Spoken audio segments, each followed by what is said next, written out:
razor blades for breakfast, that they can really sort of cut people down to size if they really feel you need a good talking to or a dressing down, or sort of, bring you back into reality. You talk to somebody that's either a Scorpio or somebody that's got Mercury in Scorpio, because they'll certainly do the job.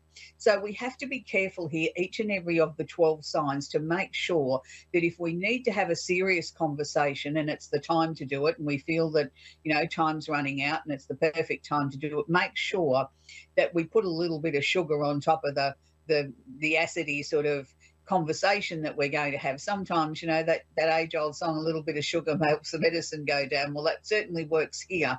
So we need to be aware of that, even though the conversations may be intense, may be detailed, may be very necessary, may be something that we're very passionate about, and, we might get a little bit hot under the collar about it, we need to make sure that we put it across in such a way that it's non-threatening, it's not aggressive, that we're putting it across in a not so much a softer way, but in a more palatable way, so that we don't get the other person's guard up or their back up and they sort of just automatically shut their ears down because they don't want to listen to what's being said. But if we put it in a more palatable way, then I think we will actually get better results out of this. Now, I know I said it's going to be fairly intense, and it is, because now I'm going to turn around and suggest to you those 3 planets that are holding hands in the playground are now sort of like at war or at opposing forces with the planet Jupiter sitting in Taurus. So what this means is Jupiter is the planet of expansion, opportunity, and luck.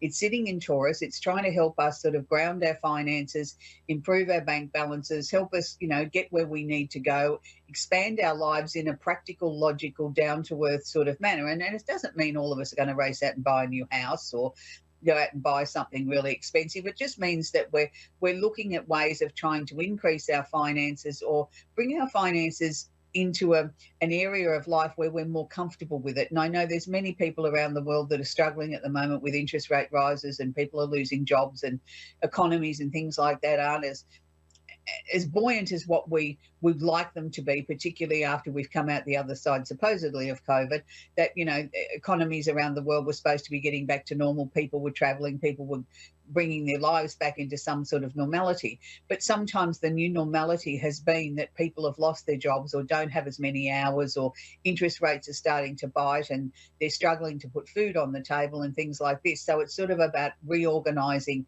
what is really important to you. And this is where Jupiter's coming in, and not necessarily saying I can give you a bag full of money. But what he's saying is look around and see where you can improve your resources. It may just be by sort of having a more simple lifestyle. Maybe it's time to downsize the house to something that's more affordable, instead of having all these rooms you don't use and you're constantly cleaning, that, get something that better suits your needs. So we've got Jupiter opposing the sun. So Jupiter's sort of saying to the sun there, well, okay, what is it that you really want? It's time now to be really practical, be really clear about what you want. Take the rose-coloured glasses off. Stop blaming everybody else if your life's not going the way that you want it to, and look at what you're responsible for. So it's a push-pull sort of situation. And the same with Jupiter and Mars here. Jupiter's sort of saying to Mars, well, look, that's all well and fine that you want to get out of bed and motivate everybody and be angry and all fired up, but there's got to be a reason for it. There's got to be a good result comes out of this. No point in just running around ranting and raving and upsetting everybody without a result. Jupiter wants results. And I think that that's the important thing. And Jupiter opposing Mercury here is also sort of saying, well, yes, it's fine to have conversations and it's fine to have a lot to say, but make sure what you're saying makes sense, that it's, it's constructive, it's helpful, it's helping people gain answers, it's helping people bring their lives more into balance. So it's been a very difficult sort of time in that way with this energy, because it is like a push-pull energy. It will be going on for the next week. So just be aware of everything that I've spoken about. It applies to all the 12 signs. Yes, possibly a little bit more to Scorpios, Pisces and Cancer, and the opposite sign of Taurus, but it does affect each and every sign. And it is a time where, we really need to make sure not only do we have our listening ears on, but making sure that we're really listening to what other people are saying. And bearing in mind, Jupiter here is trying to help us, even though Jupiter's a little bit hobbled because he's retrograde at the moment, but it's still trying to make our world a better place, our own personal world a better place. We still have Saturn, the planet of discipline and restriction And I think, determination sitting in Pisces, it's just been going backwards for a little while. It will be going backwards until the early part of November. Now, it's really interesting, and I know we're nearly into November, but, Saturn's been going retrograde for a while now, and it's sort of been sort of like, almost as if I'm running out of puff. It's as if I'm running out of steam to try and get some of these new ideas I want off the ground. I know they're good, but I don't seem to be able to get the right opening. That will start to sort of ease off over the coming weeks. Will start to fill us if we gain some traction. Neptune, the planet of creativity and illusion and delusion, is also still sitting in Pisces, still going retrograde. So it's sort of almost like one step forward, three steps backwards. It's sort of like, yes, we get a bit of traction. We get people to start listening to us, start to see the creative side of things or the things that I'm trying to implement. And then all of a sudden it's like they slam the door in your face and it's like you've got to start all over again. So you just got to be aware that, these planets will come out of retrograde before the end of the year. Things will start to improve. This, it's hard when we as a collective globe are all dealing with our own individual issues, and then we're dealing with the nation's issues and the country's issues and the continent and then the world. And it's sort of like there's just so much going on in the world at the moment. We don't really know where to turn. We'll wrap it up with Pluto still sitting in Capricorn. We'll be there till January 2024 on the last, little hurrah here of Pluto. But sometimes that can seem the most intense. I've been banging on for many years now about Pluto's role is to sort of try and, bring some transparency to governments around the world, to anything official. It's also asking us to look at climate change, whether you believe in it or not. Look at the weather events that are happening. They're not just, one-offs. They're happening constantly. Here in Australia, we're in the massive fire season again. So I feel for those people that have lost their homes and going through bushfires and everything at the moment in a number of states here in Australia. And I'm sure there's other fires, burning and raging around the world with other weather events as well. And, Pluto is asking us on a personal level to make sure that we haven't deceived anybody, that we're not deliberately trying to hurt somebody, rip them off in any way, because if we are, we will get caught out and the consequences will not be very pleasant. So, it's up to each and every one of us to look at our conscious, look at our life and sort of say, am I doing the very best? Am I being the very, very best person that I can be? Because that is actually what Pluto is actually asking us to do before he moves into Aquarius, which will be a very unknown situation because Pluto takes 224 years to go around the zodiac, and we need to look at that very, very carefully. So we're going to take our first caller, which is Michelle in Blackpool in Lancashire. Are you there, Michelle? I am. Hello? Yeah, hi, Michelle. How can I help you today? Do you have a question I can answer for you? I just want, I don't know, really, anything. It's just easier for me because we have such limited time on the show, Michelle. Well, if you've got a direct question, I'm happy to answer it for you. If not, I can just generally have a look. I just like a bit of guidance, but more importantly, just like to hear from my daughter if possible. Okay, and what's your daughter's first name, please, Michelle? Faye. Can you repeat that, please? Faye, with an E. Oh, Faye. Okay. Right, okay. All right. Has there been some massive changes and endings in her life recently? Because I'm feeling as if there's a lot of change, a lot of turbulence, a lot of things that are going to start to settle back down again now. It's interesting because I feel she's a high energy girl, but at the same time, I think she lacks a lot of confidence in herself and her own abilities to be able to achieve things. She starts things with great gusto, and then it's all of a sudden the panic or the fear sets in, and it's like then she sort of stands frozen, and then, we've got to sort of build that momentum again. 2024 will be much easier for her than 2023's been. I see, love around her, but I more importantly see her finally getting on her path, being able to work out what it is that she wants, where she wants to go. She doesn't feel that comfortable. What, sweetie? Sorry, my daughter passed away in July. Oh, I'm sorry to hear that. I'm sorry to hear that. Well, she's coming through to me as if she's still got things that she wants to achieve. So, I appreciate she's on the other side, but I think she's trying to give you a message, Mum, that she's there, she's happy, she's working through the issues. So when she was here on Earth, was there a lot of emotional issues that she had to try and sort of come to terms with? Yeah. She did. I think what she was trying to do was try to put things. Yeah, I think she was trying to put things into a positive spin for you as her mother to let you know that, you know, she's doing okay on the other side, because the way she was sort of presenting it to me as if she was still here and this is what I'm doing and that's what I've been doing and I'm working hard at things, and that's good because, you know, they do have roles and work they do when they go through the other side. They don't just go over there and party. So, you know, she's around you all the time. I'm so sorry for your loss. It must be something that is unfathomable, how you move past this, how you honour your daughter and still at the same time, you know, try and get on with living in some way. I really don't know how you do that when you've lost a child. It's something that's quite devastating, I'm sure. But just know that she's with you. She's at peace now. She loves you, but there's a dark-headed man around her in spirit. Was there a male friend or a boyfriend or something that she was very close to? My sister's partner, he passed at the same age. Right. Before, that must be who she's possibly. with. Okay, that must be who she's with then. So, all right, yeah. That's where she is, Michelle. But I'm going to have to leave it there. But look, my heart goes out to you. Just know that she's okay. She's with, you know, your sister's partner, and she's flourishing. I mean, there was just so many things here. There's nothing you could have done to prevent this. I think that's the message that she wants to share with me. That, you know, you couldn't have changed what happened. It happened, and you know she's at peace now. That's what she keeps telling me. She keeps telling me she's at peace, and she keeps showing me an orange balloon, and I don't know what that means in anything. No, not sure. Normally they give me a bunch of flowers or something to give you, but she's giving me an orange balloon.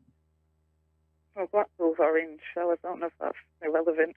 You know, the football's orange. Yeah, so. look, it might come to you later on at what it means, but maybe it's a pumpkin. Maybe she's just trying to show you that she's happy and she knows what day it is and she's, you know, she's part of the festivities. I'm not sure, but I just saw a single orange balloon being let go up into the sky. You know, like sometimes do at funeral services and things like that, they let balloons go. This was a single one, so I'm going to leave that with you, Michelle, and I hope that your year gets a little bit brighter for you. So we're going to talk with Michelle in Robbinsville in New Jersey in the USA. Are you there, Michelle? Oh, hi. How are you? Very well, thank you, sweetie. Happy Halloween. Happy Halloween. How can I help you I'm today? out trick-or-treating with my children. I just want some resolution. Guys, I'm on a call, so just go to the next house. Sorry. What's it called? I just want confirmation. Things have been really a struggle financially, emotionally. My daughter just moved back into the house, and it's been one difficulty after another. Mm-hmm. And I just want things to be peaceful in my life.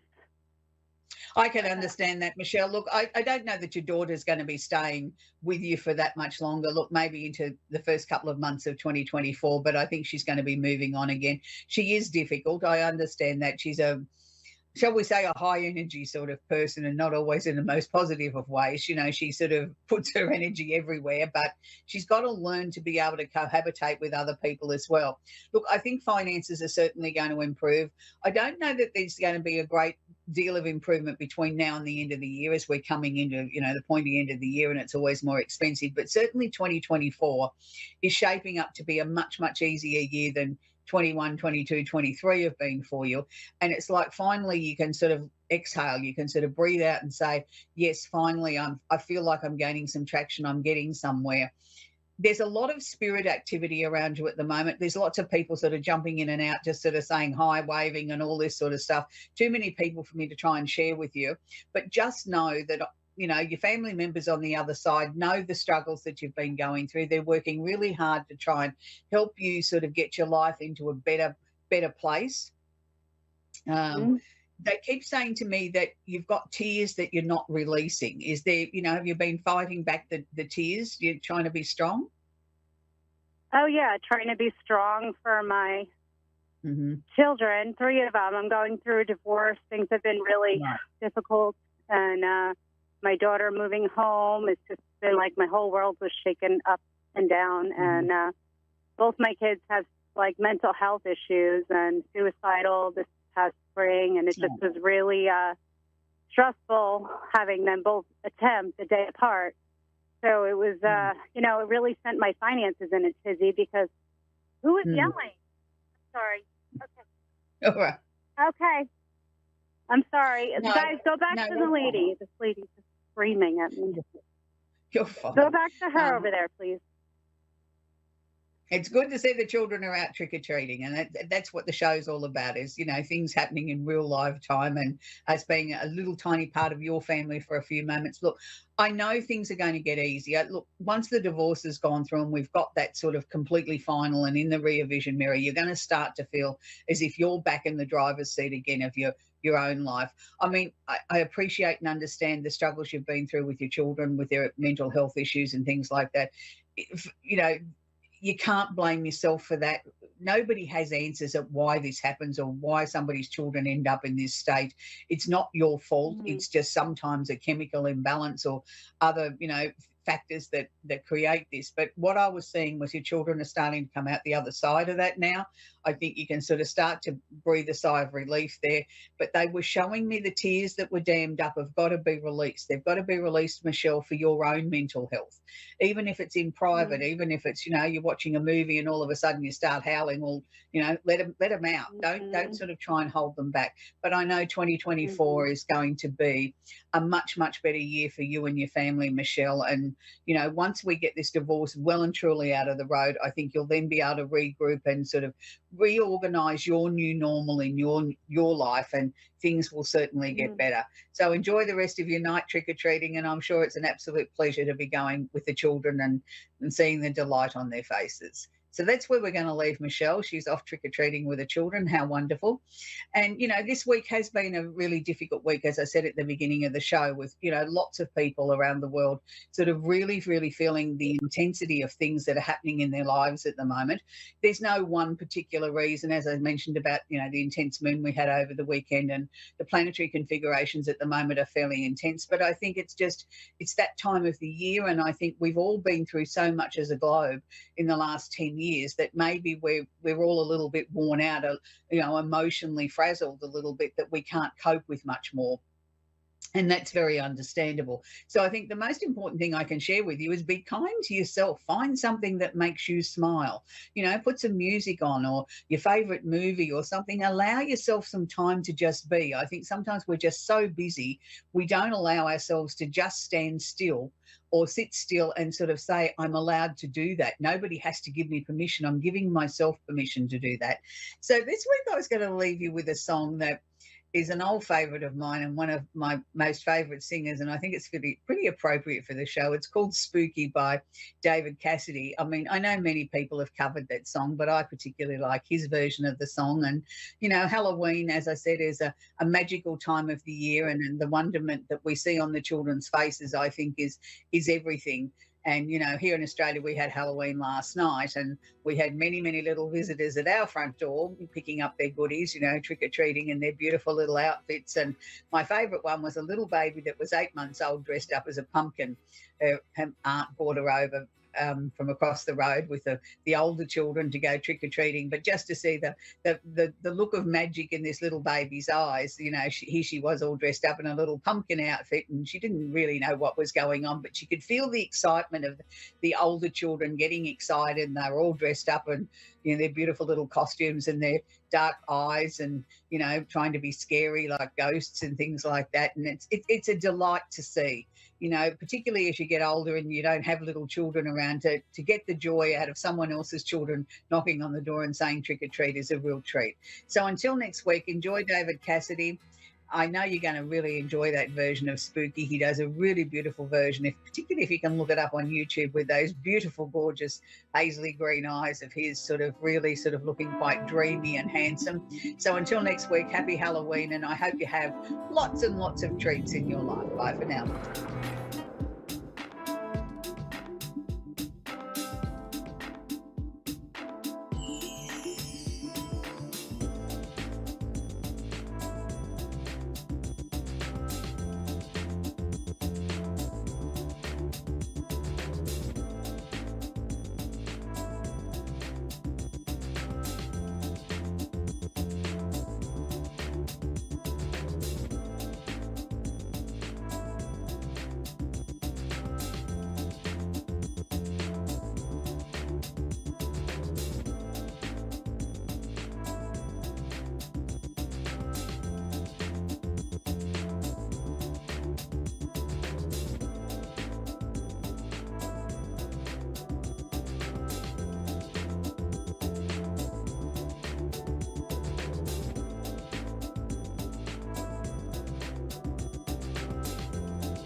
You're listening to A1R Psychic Radio, Earth's #1 psychic radio network, and watching Moonstruck TV and Lightning Television. Welcome. Time for the Mini Medium with Stephanie Cowan. Live from tarotwithsteph.net. Connect direct. In North America, dial 888-454-2751. In London, 20-3519-2158. In Sydney, dial 02-8488-3147. Or online, contact us through our Facebook page, facebook.com/psychic radio. Or one of our websites, askoneradio.com or moonstruck.tv. This is the Mini Media on A1R, the Ask One Radio Network. All right. Happy Hump Day. Happy Wednesday.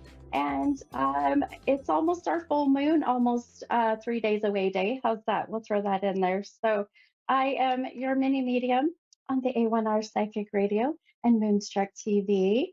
I am so looking forward to the readings tonight here on my podcast, but also on my Facebook page. So if you happen to hear in about an hour, in 7:30 Mountain Time, and what is that, 6:30 Pacific Time and 9:30 Eastern. I'm getting these down. But hop on my mini medium page on Facebook, and I will be doing free readings for a couple hours. So if you're listening and by chance that you happen to have some time, hop on there for sure. And the readings are just going to be incredible. I'll tell you, the veil between us and the spiritual world is so very thin right now. So, I've done many readings the last week or so, but the veil got really thin about the 15th as far as, as we've noticed. And then what happens is about November 1st, it starts to not be as thin. So we get past good old All Hallows Eve, right? And the witches' Halloween, right? The witches' holiday. But once we get past that November 1st, then, the veil starts to not be as thin. It's still thin, but just not as thin. So I expect readings today to be just absolutely incredible, especially when we're connecting with mediumship. So connecting with loved ones who have passed, with those beautiful loved ones in the spiritual realm. And I can't wait to see if we get some beautiful connections that way. But so what we'll do, like I always do every week, I am going to give you the affirmation that I received. Now, many who know and have followed my podcast, I can't even believe, by the way, I have been with A1R for over a year now. And I'll tell you, it has been such a pleasure to work with such amazing people behind the scenes and just genuine, beautiful souls who really care. So happy anniversary to me. I think that was like back in August, but so we're a little over a year, but I love it. I'm still here and I enjoy it. So sharing every week, my gift has been just incredible. I've got to meet so many amazing people. So like I was saying, if you've been watching my show for a year or just the last couple of weeks, hopefully you'll continue. But I pull a card, which is an affirmation message, and I also get numbers. So just before I get on to my podcast, I sit and I meditate and I take some time to really get myself grounded and centered and focused so that I can ultimately give 100% of myself to you. So, which I love, and the process takes time, definitely drains us, readers, but, that's why we keep doing it, is to share our gifts and have to recharge ourselves once in a while for sure. But anyhow, okay. So the affirmation for everybody, this is such a great message. And I really hope that all of you can say this affirmation, say it back to yourself, believe it 100%. Okay. So I want you all, as I say this, repeat in your own, in your mind or out loud. I'm telling you, you got to do that or else it won't stick. So your affirmation says, I am valuable. Many people are thankful for my presence in their lives. You all are valuable. You all have a purpose. You all are meant to be here. You all have some beautiful soul's connection. And I'll tell you, your soul's purpose is is given to you, before that you're born, right? Or even when, conception. So finding your soul's purpose and believing that you are valuable and that people are thankful for your presence is very important. So throwing that out there for many, because I do a lot of readings for families that have lost loved ones that unfortunately have not felt that value. So, and we channeled the souls of their loved ones. So it's heart wrenching. So I want you all to know how special you are, 100%. So, okay, all right. Well, with that said, how about we take my first caller? And this is Deborah, and Deborah's from Texas. Hi, Deborah. How are you? Hi, I'm fine. Thank you for taking my call. Oh my gosh, absolutely. It's my pleasure. It's my pleasure. So, how can I help you tonight? Well, I had received a message that I was going to meet my future husband on a November cruise. Now, unfortunately, that cruise had been canceled by the cruise line and rescheduled for January. So I'm wondering, did I miss my opportunity to meet my future husband? Or, I have a vision of what he's going to look like, what he's going to sound like. I love it. Just all the stats, that he is going to be. So Yeah. can you tell me if this person is coming into my life yet, or as that opportunity passed? Okay. Well, as you've been talking, I thought, I'm going to pull a couple of cards here. So, yes, I want to get into all the beautiful visions I'm getting. But first, before I do, can I ask you? I always ask all my callers. I'll ask you, and then my next caller as well. But the number 16 has been a very strong number for me today. Do you connect with that number, the number 16? Yeah, that's my birthday, the 16th of May. Oh my gosh, my friend. Oh, see, this is what I have chills everywhere. I'm telling you, this is what I love. Now, just so all the callers know, all my skeptics out there, okay? You and I did not meet before, correct? We've never met. That's correct. No, we have not. And we did not talk before this, right? That's correct. We have not. Hey, look how beautiful. So my spirit guides, your loved ones on the other side had, collaborated together and they said, Steph, 16 is going to connect with one of your callers and your birthday's the 16th. Isn't it beautiful? I love it. It's amazing. Okay, well, let's continue now that I've got chills everywhere. All right, so the cards I pulled for you, which I don't necessarily read tarot, but I love to use the cards as a guide or a tool. And it's beautiful to see how magical that even the cards will come together. So um, first off, let me show the cards on my camera here. So if you go back and watch the live or whatnot, but so the first card that I pulled for you, you pulled this Fool card. Now the Fool card came out upside down. Now I don't want you to take that word literal. You are not a fool. So we'll talk about what that means. Now, it did come out upside down, and I'll kind of tell you what that means here. Now, what I find is interesting is you pulled this Two of Wands card. In the picture, there's a gal sitting there with a globe next to her, and she's got a wand in her hand, and then she's got a wand sitting to the side. This is such a beautiful sign of you traveling, because you were going to go on this cruise. Here's you holding the wand, which is where you have control over what you want to have happen in your life. And, you do really, we all have control. We all have free will. And then the little wand that's sitting to the back of her, this is your person. This is connecting with your person that's just kind of waiting. It's so amazing. You'll have to go and look at the cards if you get a chance on Facebook or YouTube. So with these cards and how I'm feeling, everything happens for a reason. Do you believe that, Deborah? Absolutely, yes. Okay, beautiful. Okay. So yes, November's cruise being canceled kind of was, sucky, of course, but I'll tell you there's a reason because without a doubt, your person was not on that cruise or could not make that cruise. So you would have went on this cruise and you would have maybe connected with someone who wasn't really a great guy or girl or whoever you connect with. You said men, so Mhm. and so this is the universe's way of saying, you know what, it's just not the right time, so we're going to hold off. And I really feel too that when you go in February, your whole energy, your mindset, your vibration, your light is going to be so much better. You'll be in just a better position to enjoy the cruise even more. So you're going to vibrate at such a high frequency that you're going to end up connecting with what I call your person. Does that make sense? Mhm. Yes.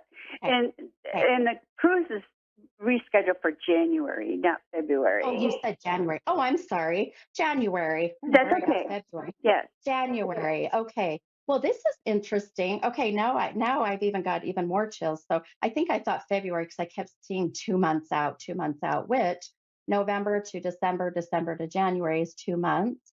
And the card Okay. you pulled, this Two of Wands, just as more even visual validation from the cards that January is a perfect time for the cruise. So now, so I do feel like that, yes, you have, I say, no, you have not missed your opportunity to find your person. January is a perfect time. Now, I'll tell you, can I tell you kind of visually what I see, what he looks like? Sure. Sure. See if we can. Okay, perfect. Okay. So, uh, very much I feel now, I don't know how old you are, and you don't have to say on, and I don't want you to say anything yet, but I do feel this gentleman, and I do call him a gentleman because I do feel like he has a very he's kind of old school. So old school in the sense of, opening doors and respecting women. It just feels like he's got the good old school ways. I do feel that he's, yeah, I would say I see him, maybe late 50s into 60s. I do feel he's got, what I call seasoned. He's seasoned. I like that word better. Um, I also feel like he's a little sandy gray hair. I feel like he's got some really beautiful sandy gray hair. I do feel that he's pretty not tall, but not short. I feel like what we say 5'11", maybe a little at barely over 6 feet. Um, he feels to me that he is very intelligent, very much an entrepreneurial, very business oriented in that sense. He's very passionate about his family. He loves his family. There's a good family connection. I do feel his mom has passed, but he has such a and had a very good relationship with his mom, hence why he's great with women. So I like him. I like if and I don't know what your vision has been, but boy, I'll tell you, these came in very clearly. So Okay. um, now tell me your thoughts. What is your vision? Okay. Well, he is. I vision him to be in his late 50s, early 60s, and Beautiful. he's got a lot of hair. Well, for his age, I mean, it's Yeah. full. He's not bald at all. Yeah. It is, of course, graying. Yes. Um, a distinguished looking, very preppy looking, Yes. business like, Yes. absolutely, and it's some. He would be close to 6 foot, a little bit, maybe a little bit taller than 6 foot, 6 foot Uh-huh. one, maybe. I don't wasn't real specific about the height, but tall. Um, Yes. so, so that when I wear a pair of high heels, I'm not towering over them. So, Exactly. Exactly. and so we would be close. I am 69, and Okay. I look really young for my age. I'm not bragging, but I mean, everybody is No, I telling me that they have no idea that I'm sliding into, you know. that age bracket. Most people think I'm late 40s, early Yes. 50s. Well, even I'm telling you, Deborah, your energy, your voice. I mean, because people know I can't see you, so I have no idea what you look like. But just hearing you, you have such a fun energy and a very youthful energy. So yeah, I just hearing your voice, I would not have even thought you were going to be close to 70. There's no way, So I love that. Anything else that you picture with him? um, I know that he is going to be physically fit. He's going to be healthy. Yes. So that's all, of course, appealing Yeah. to me. He Yes. will live, not real far from me, but I mean within driving distance, I would say.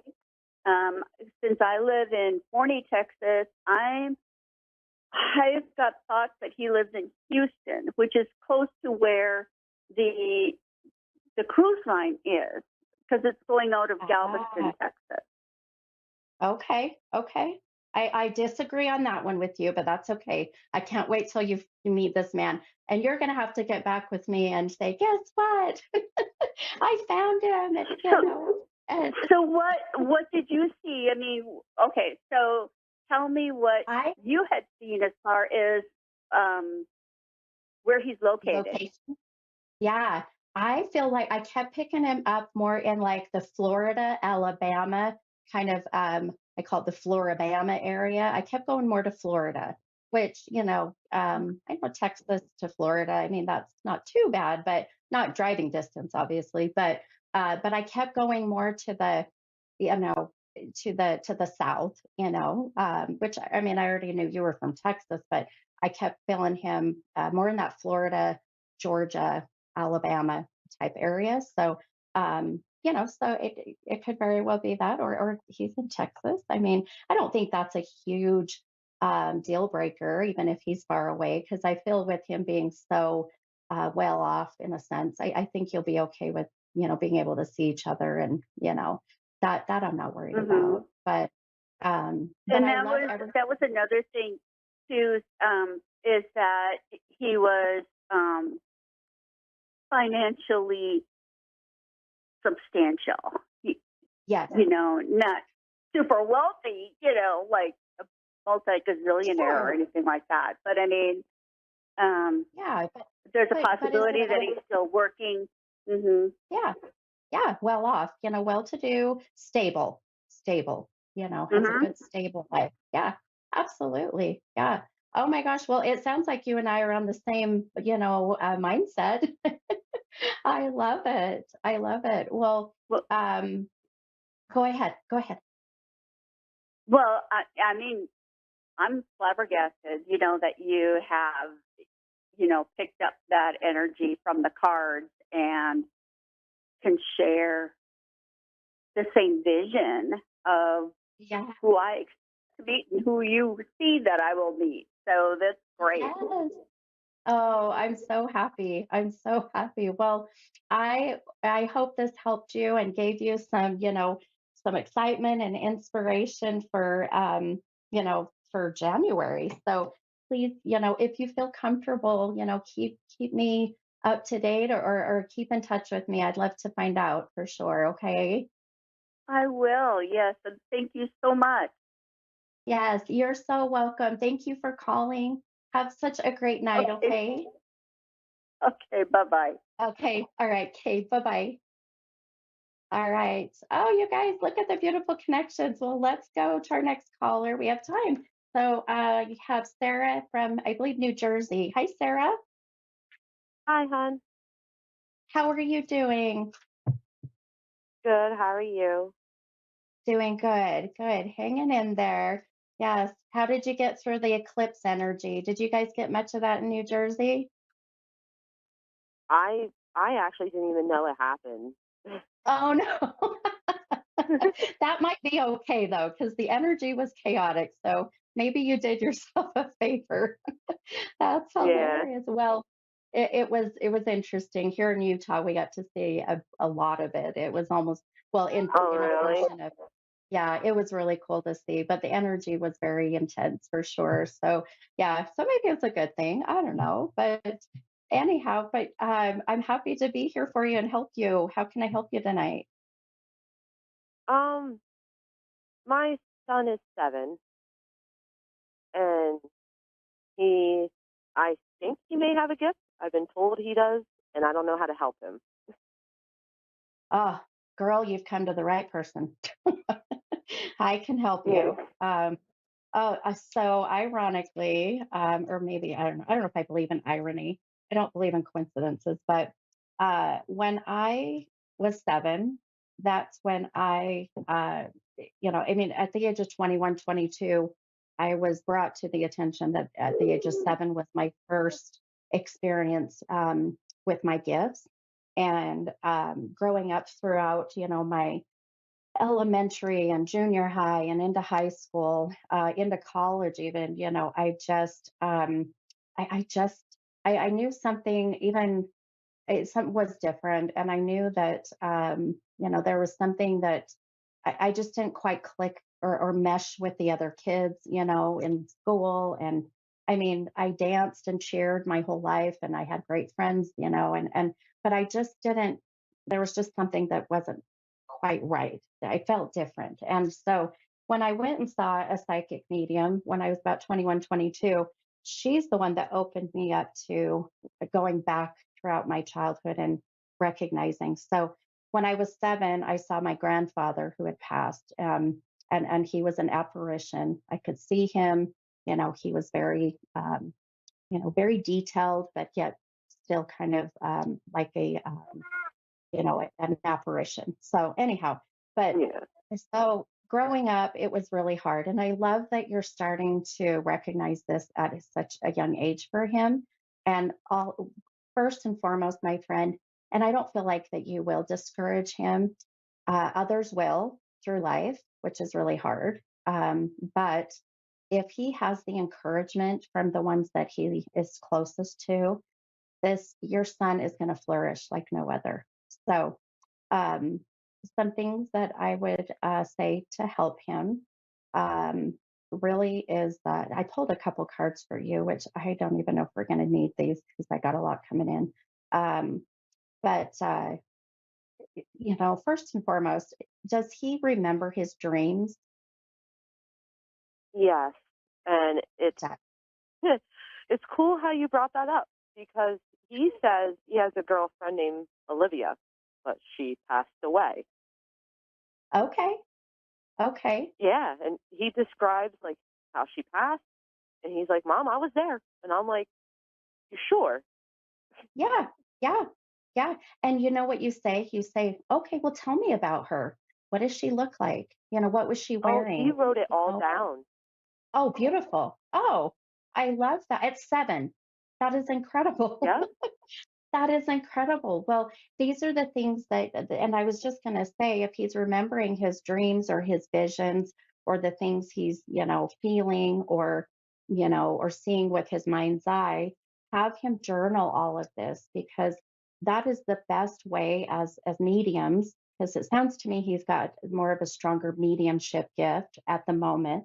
So encouraging that and having him journal everything, it'll help him to know, for one, that it's okay, for two, that it's not anything to be afraid of, or that he's weird. He's different, yeah, absolutely he's different, but he's special. It's a special, it's a special different. So um have him be as detailed as he can. And I don't doubt that in a past life that Olivia was his girlfriend, or a sister. There's some kind of connection or bond that he'll have with past life souls. you know um so encourage him. Also, please make sure that he is protected, meaning that please have yeah, sage, white sage or Palo Santo in your home. So make sure, that he stays protected, because at a young age, when they open themselves up, they become very vulnerable, and they can become vulnerable to the not such light side of things. So yeah. that will be Well, he said Go he ahead. sees my cousin that passed away. And then I'm like, well, just Oh, so you know, he's just protecting you from anything. absolutely. And I was like, so don't be Uh, afraid of him. Good. I love that. I love that. Yeah. And there are I'm not too sure. You can actually you could probably Google it, I'm sure, but there are support groups. I guess I don't even like to say support groups, but support in supporting his gifts for children, which they've come a long way. I mean, I'm 48 years old, and so I mean, they didn't have that when I was growing up, so Yeah. but just other kids that can sit. He needs to be able to sit with someone that can relate and can just, they can talk about the things that they're seeing and hearing and feeling and knowing that others aren't. So, see if you can do that for him. Um, and also, does he ever carry any stones or crystals on his person? What was that, hon? I'm sorry. I'm holding his brother. Oh, no, you're good. I love the cute little baby voices. um, Does he carry any stones or crystals on his person, on him? Not yet. Okay. Okay. So that may help as well to, well, I can't say may, it will help to protect him and deter any kind of negative energy. I would say have him get tourmaline.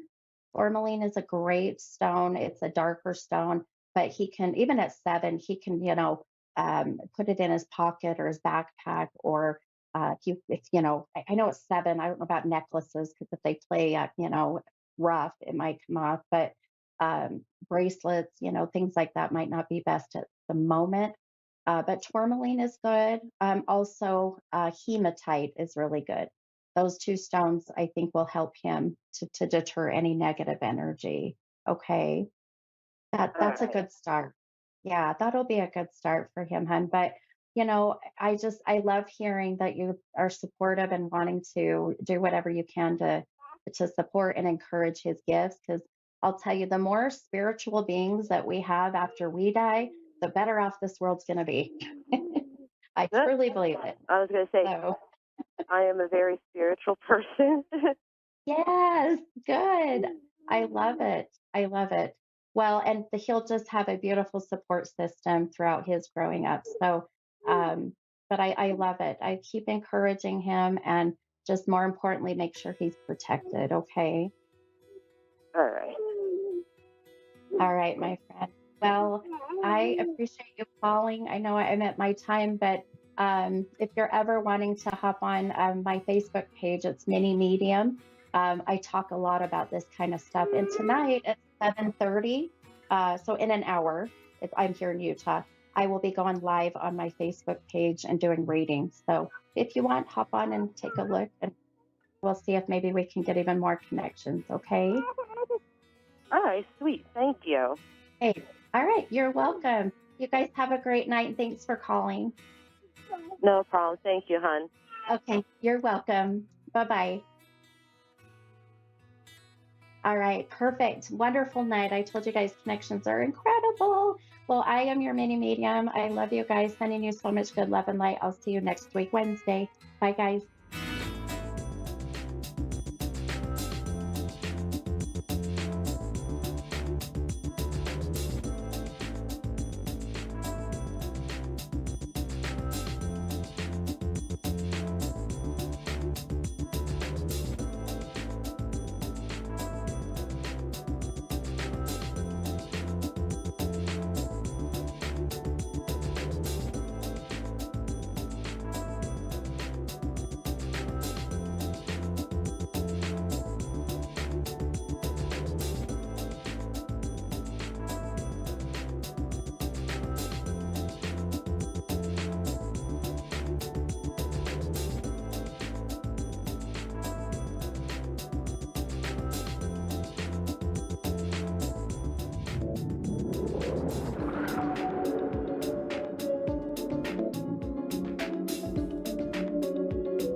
You're listening to A1R Psychic Radio, Earth's #1 psychic radio network, and watching Moonstruck TV, Enlightening Television. Welcome. Time for Psychic Paths with Suzanne Marie. Live from PsychicPaths.com. Connect direct. In North America, dial 888-454-2751. In London, 20-3519-2158. In Sydney, dial 02-8488-3147. Or online, contact us through our Facebook page, facebook.com/psychic radio. Or one of our websites, askoneradio.com or moonstruck.tv. This is Psychic Path on A1R, the Ask One Radio Network. Hello, everyone. Welcome to A1R Psychic Radio. I am Suzanne Marie from Psychic Paths, and I will be your host for a little bit. I hope that everyone is doing well and that everyone is staying warm and everyone is feeling loved. I got a cold, but I can at least do the readings. I hope that everyone stays positive. And if you stay positive, you stay grounded. And when you stay grounded, you're able to manifest the future and things that you want. Excuse me. So I hope that everyone is feeling okay and cared about. We need to stay positive because positive attracts positive and negative attracts negative. So with that being said, I am a clairvoyant and a light trance medium, and welcome. So I hope we get a really good caller tonight. You can visit my webpage if you would consider a reading with me. I am at www.psychicpaths, and distance does not matter. So check out my Google reviews and tell me what you think. So yeah. So we're getting very close to the holidays and family. And so what a perfect time to manifest the desires that we need and to stay positive and grounded in ourselves, because we need us. Family is wonderful and get-togethers are wonderful. But it's a really chaotic time, and for some it's a very sad time. So I would say that feeling grounded and feeling in your body is necessary. So what I mean about grounding and being in your body is to stay in the here and now, to stay present. And it's very easy not to when things are stressing us or we are in a chaotic situation like shopping and family dinners and expectations. S- Oh, we have Angela in Brooklyn. Hello. Hi, Hello. how are you? Good. Hi. How are you? I guess I'm okay. Good. Good. What can I help with tonight? Well, I'm always kind of in a bunch of chaos. I mean, since my husband passed away a few years ago, I'm just trying to balance everything out financially and family, and sometimes it gets overwhelming if I have to make Right. decisions. I just want to see what you see for me. If I'm going to be a little calmer next year. Okay, let me see what Spirit says.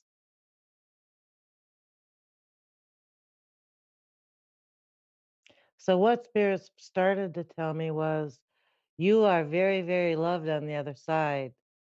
I see 5 or 6 people on the other side that just love you to death.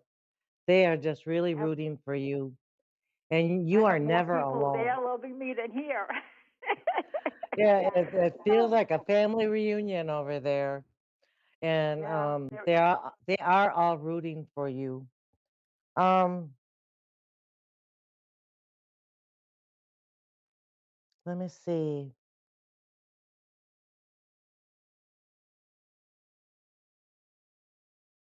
It does feel very chaotic. Um, yeah. it feels like one man in particular. I think it's a relative. Um, do you have a son? Because it feels like there's a rebellion, like a Well, I sudden have a rebellion. stepson. A stepson. Okay, He's 50. Yeah, he's like 50 though. okay.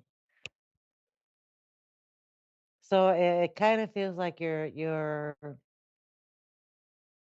a bond there, but there's something going on with him. He's not really in the here and now either. Maybe he's just really, really busy. But it feels like there's Only an opposition. Hello? he. Yes, you hear me? Yes, now I can. Okay. So Well, it we it he. I know he cares about me, but since his father passed, there's that distance, and I was close to his two daughters, my two granddaughters, okay. which I don't see as often, but one is 20 and one is 14. Oh, okay. But I feel and like I there's keep a go ahead. no, I said I keep in touch with them. Like it's her birthday this weekend, I'll see her. But it's never the same once he passed away. Okay, so that's kind of the distance, the Yeah. feeling that I'm getting. I feel like you've been through a lot in the last year.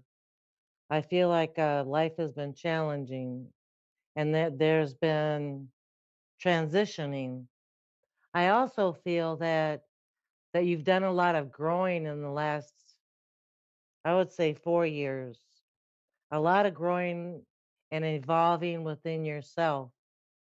Um, and Spirit says that you do give gratitude, which is really a big blessing to have that. And Spirit says you have that.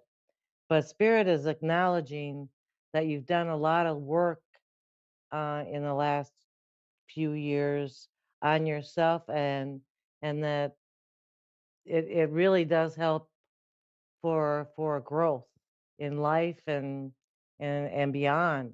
So I just wanted to help acknowledge that. So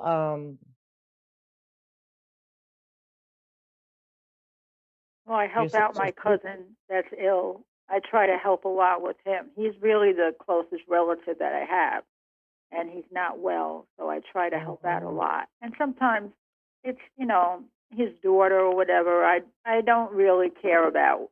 I just worry about him, and I try to Yes, help her. they're saying you have a very, very big heart and you're very tender-hearted. Um, and that's what they must mean. But you're like that no matter who's in need. You're a giver. You're a giver in this world.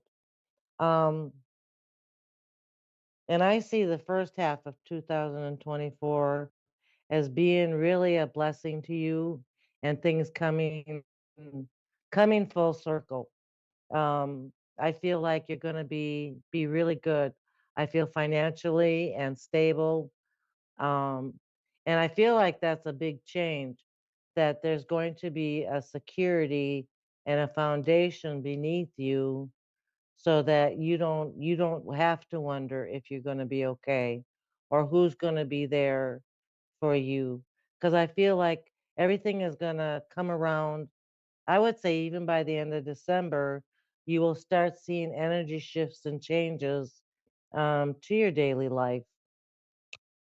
Um, Well, sometimes I feel there's nobody there for me. Eventually. yeah, but I feel like there will be. I feel like there will be people there for you, and that you will feel loved. Um, I feel that. I don't know how that's going to go about. I'm trying to see in spirit because I really feel like the people that you've been with have taken you for granted, pretty much like you'll Yeah. always be there, or Yeah. you'll always help, Exactly. or Hmm. you always answer the phone. But I feel like after Christmas, I feel like people start appreciating you more, and people will be there for you. Um,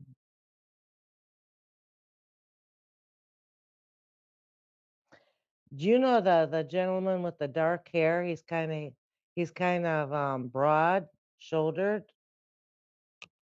Oh. I feel like he's living. He's one of the living. I feel like he really starts talking to people about um, really, really loving you and appreciating you. Um, but he's got dark hair from what I see, and he's got really broad shoulders. Maybe you can remember him or think of him when we're off the set. But that's who He's I alive because see. my husband was big and broad, but you're talking about somebody that's alive. Right, yeah. If he Yeah, if I he's don't know. good doing it through the afterlife, wow, that's magic. But I feel like that is the person that's gonna start saying, "Hey, you need to appreciate her. You need to love her. You need to be there for her." So if he's doing that in the afterlife, good. But I thought that he's alive. He Okay. feels I hope alive. so. I hope so. Um, Thank you so much. you're going to get some really good news in the next week too. So I feel like that's going to be a phone call or an email, not in person. But I feel Hmm. like the transition is going to happen soon. Blessings are coming your way. Okay? Thank you. Have wonderful holidays. You too, and thank you so much for letting me share. Thank you, Suzanne. Have a good night. Bye bye. You too. Bye. Bye bye. Thank you, everyone, for listening and calling in. I'll see you next week. Bye bye.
You're listening to A1R Psychic Radio, Earth's #1 psychic radio network, and watching Moonstruck TV, enlightening television. Welcome. Time for Maria Leggett's Medium Show with Maria Leggett. Live from MariaLeggett.com. Connect direct. In North America, dial 888-454-2751. In London, 20-3519-2158. In Sydney, dial 02-8488-3147. Or online, contact us through our Facebook page, facebook.com/psychic radio. Or one of our websites, askoneradio.com or moonstruck.tv. This is Maria Leggett's Medium Show on A1R, the Ask One Radio Network. Good evening, everyone, or good morning, depending on where you are. My name is Maria Leggett, and I am in Dayton, Ohio, and I'm so happy to be coming to you tonight from the state that legalized abortion and legalized marijuana yesterday. Woo! We can actually do the things that we know are right for us, so I'm super happy about that. I also want to talk to you about this wonderful message that came to me.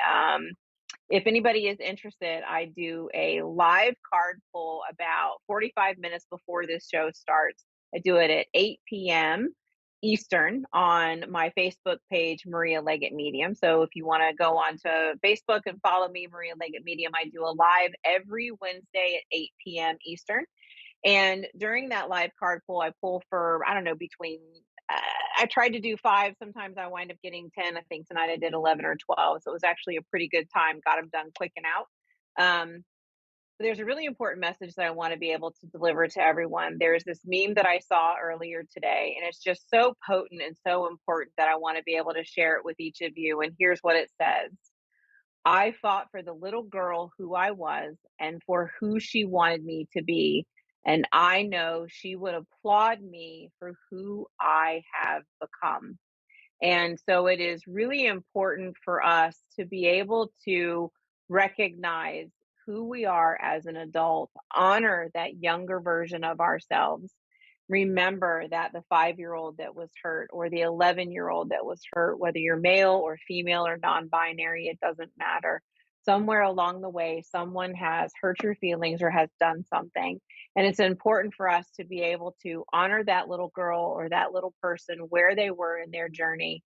Say, I love you, I'm here for you. And remember that it's really important for us to begin forgiving people so that we can step into our authentic selves, being as wonderful and purposeful as we were meant to be. Forgiveness, we don't do to let someone off the hook. We do it for ourselves. That's the important part. Our growth comes from being able to forgive.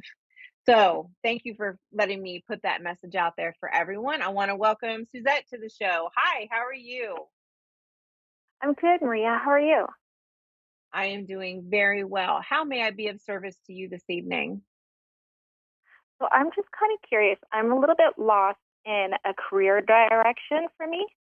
And I was wondering if you can give me a little bit of clarity. I was thinking of doing a half course on Pilates training just because I don't have the time to do a full course right now. Mm-hmm. And then I wasn't sure also about holistic nutrition.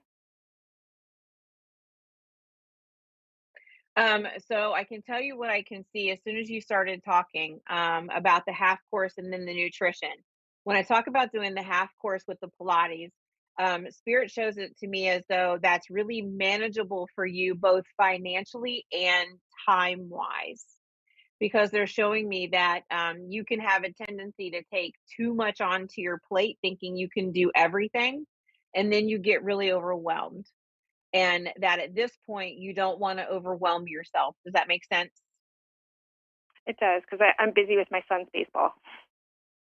Yeah, absolutely.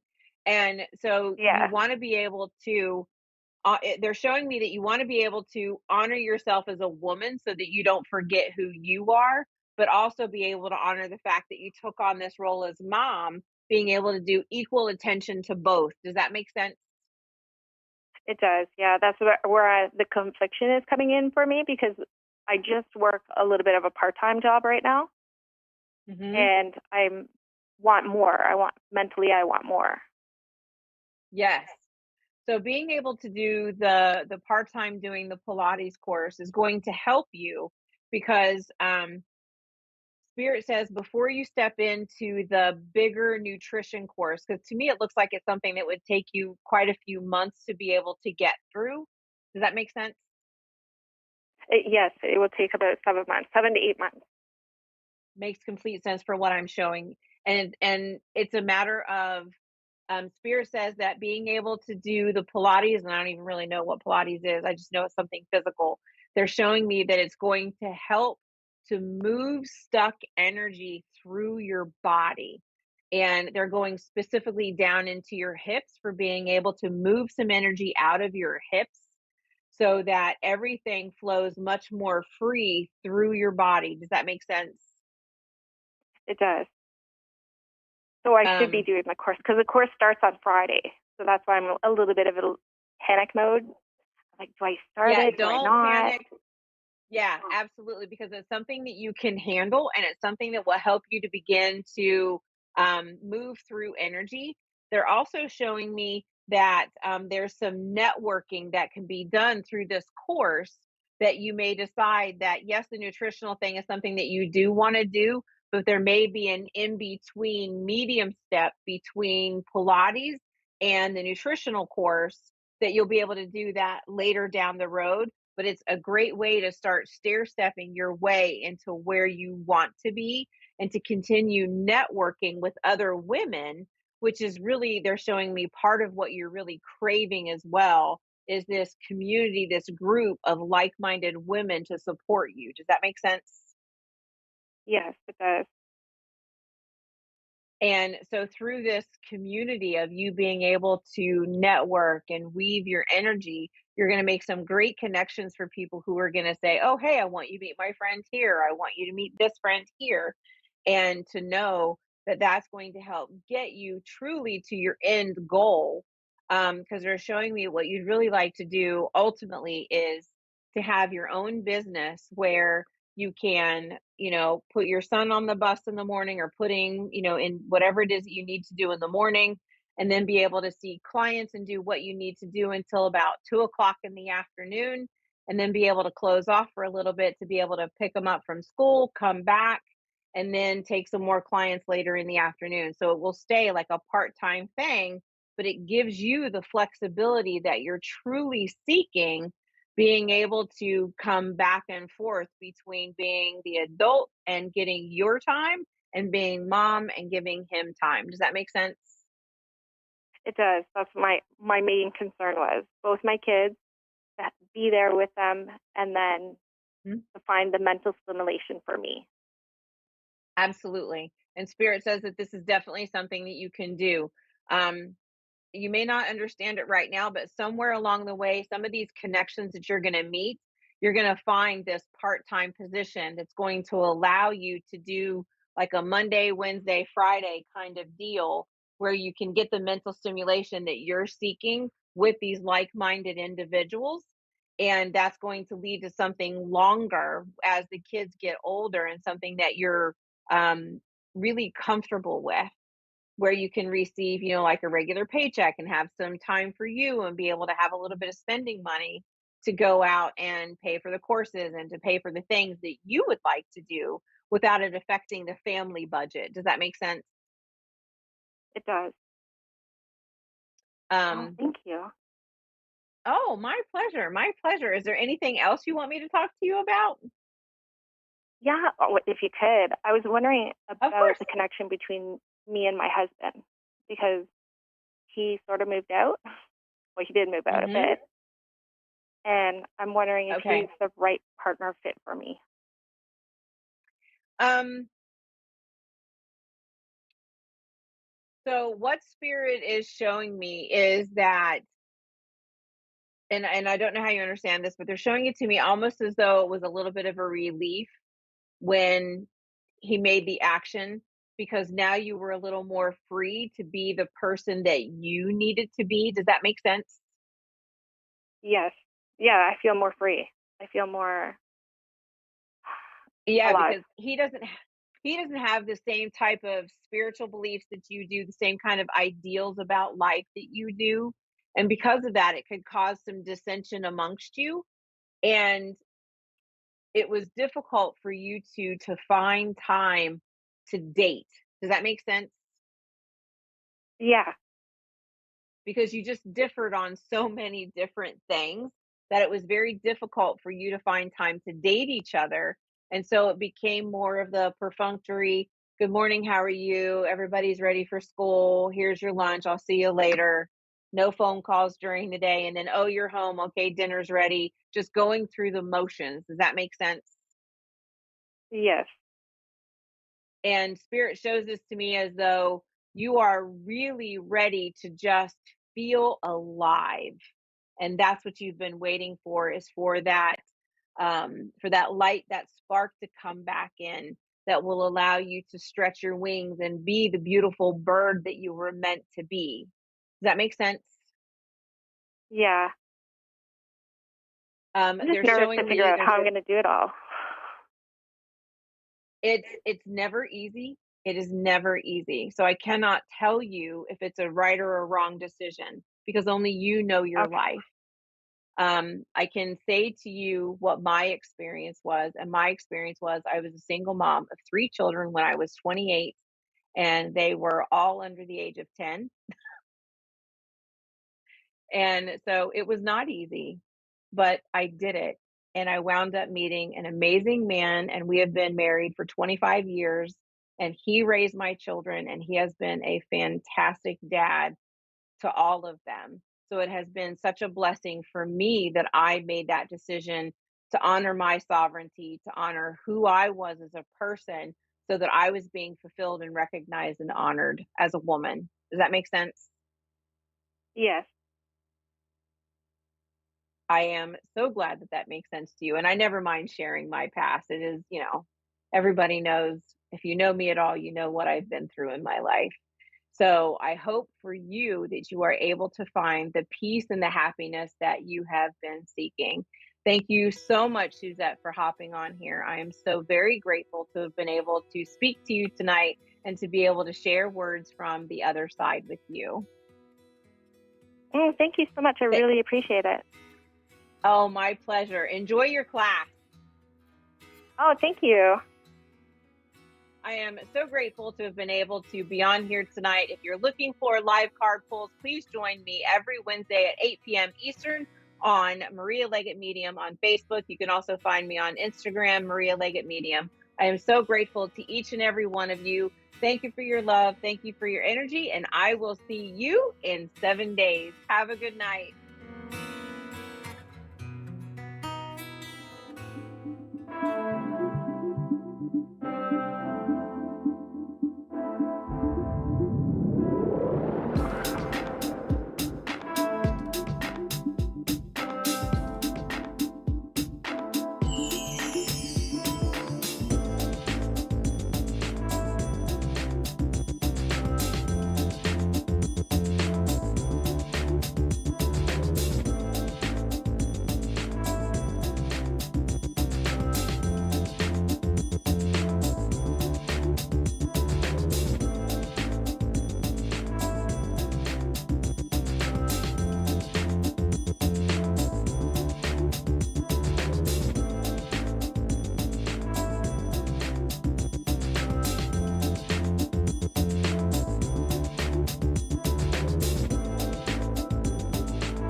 You're listening to A1R Psychic Radio, Earth's #1 psychic radio network, and watching Moonstruck TV and Lightning Television. Welcome. Time for New York City Celebrity Psychic with Perry Lyons. Perry Lyons. Live from PerryLyonsBrilliance.wixsite.com/Perry Lyons. Connect direct. In North America, dial 888-454-2751. In London, 20-3519-2158. In Sydney, dial 02-8488-3147. Or online, contact us through our Facebook page, facebook.com/psychic radio. Or one of our websites, askoneradio.com or moonstruck.tv. This is New York City Celebrity Psychic on A1R, the Ask One Radio Network. Hello, my cherished ducklings. I'm Perry Lyons. This is A1R Radio and Moonstruck TV, and I'm here live for you because Dad would make for kind of a boring show. Live for you every 9 p.m. on Wednesday nights, Eastern Standard Time. And you can hear us in Canada and all of the United Kingdom, like Scotland and Wales and Ireland and England and all that stuff, all that fancy masterpiece theater, United Kingdom sort of stuff.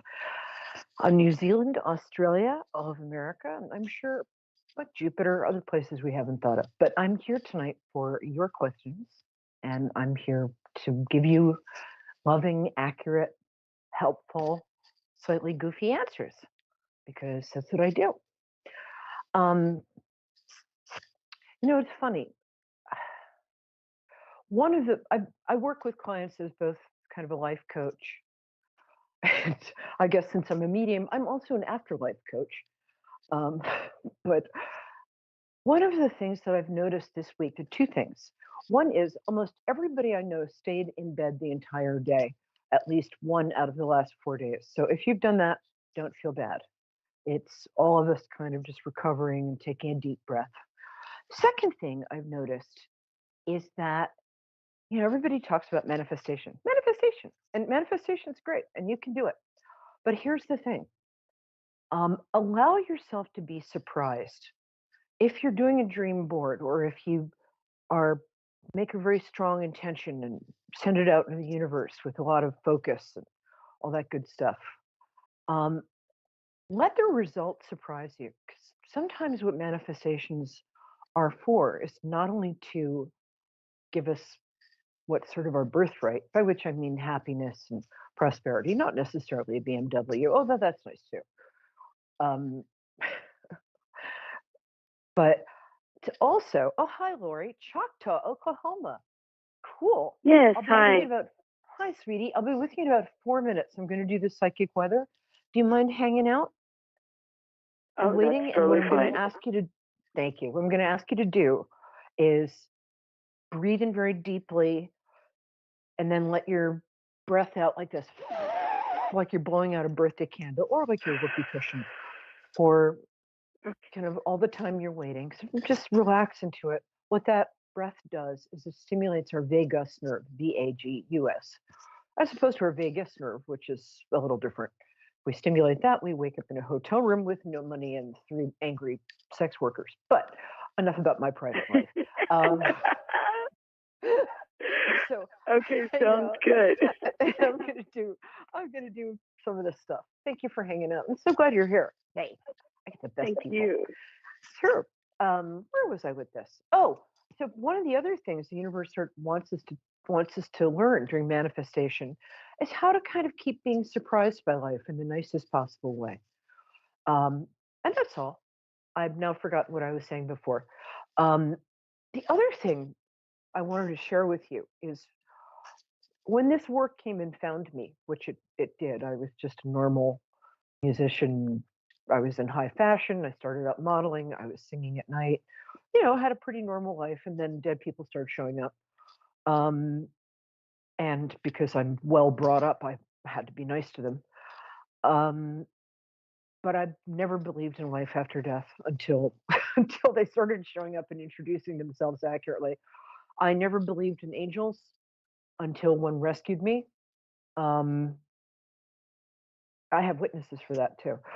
I never believed in all of this stuff that it's not even like I believe it because I don't believe in the table. I know the table's there. There's a table there. You can't see it, but there's a table there. I don't believe in angels. I actually know they're there. They're very nice. They're very pretty, or beautiful. So, okay, we're going to do the psychic weather, which is a lot like regular weather, except less damaging to crops. And how this works is I'm going to draw 3 cards. I don't draw them beforehand. The first card is the week starting now. So it's about the beginning of the week. The next card is the middle of the week. So it's kind of the weekend. The third card, and I know you're catching on here, is towards the end of the week. And let's do this. So what is the first card? Help me out here. Okay. Oh, nice. Huh. Wasn't expecting that. First card is, what is it? It's the 10 of Cups. And there's a couple looking at a rainbow of golden cups in the sky, which means either they're having an acid flashback or this is a metaphor for a kind of happiness that you didn't know was possible, specifically in relationships. When I get this card for clients, it often means either that you're going to get engaged or you're going to meet somebody very soon. You might even be with them, who's going to play a really important role in your life, even if you become jaded or disillusioned by past relationships, she says, bursting into tears. Sorry. Bitter? No, not me. No, I'm not bitter, just experienced. So this is a great card. It means that some part of you is getting ready to have a real kind of soulmate relationship.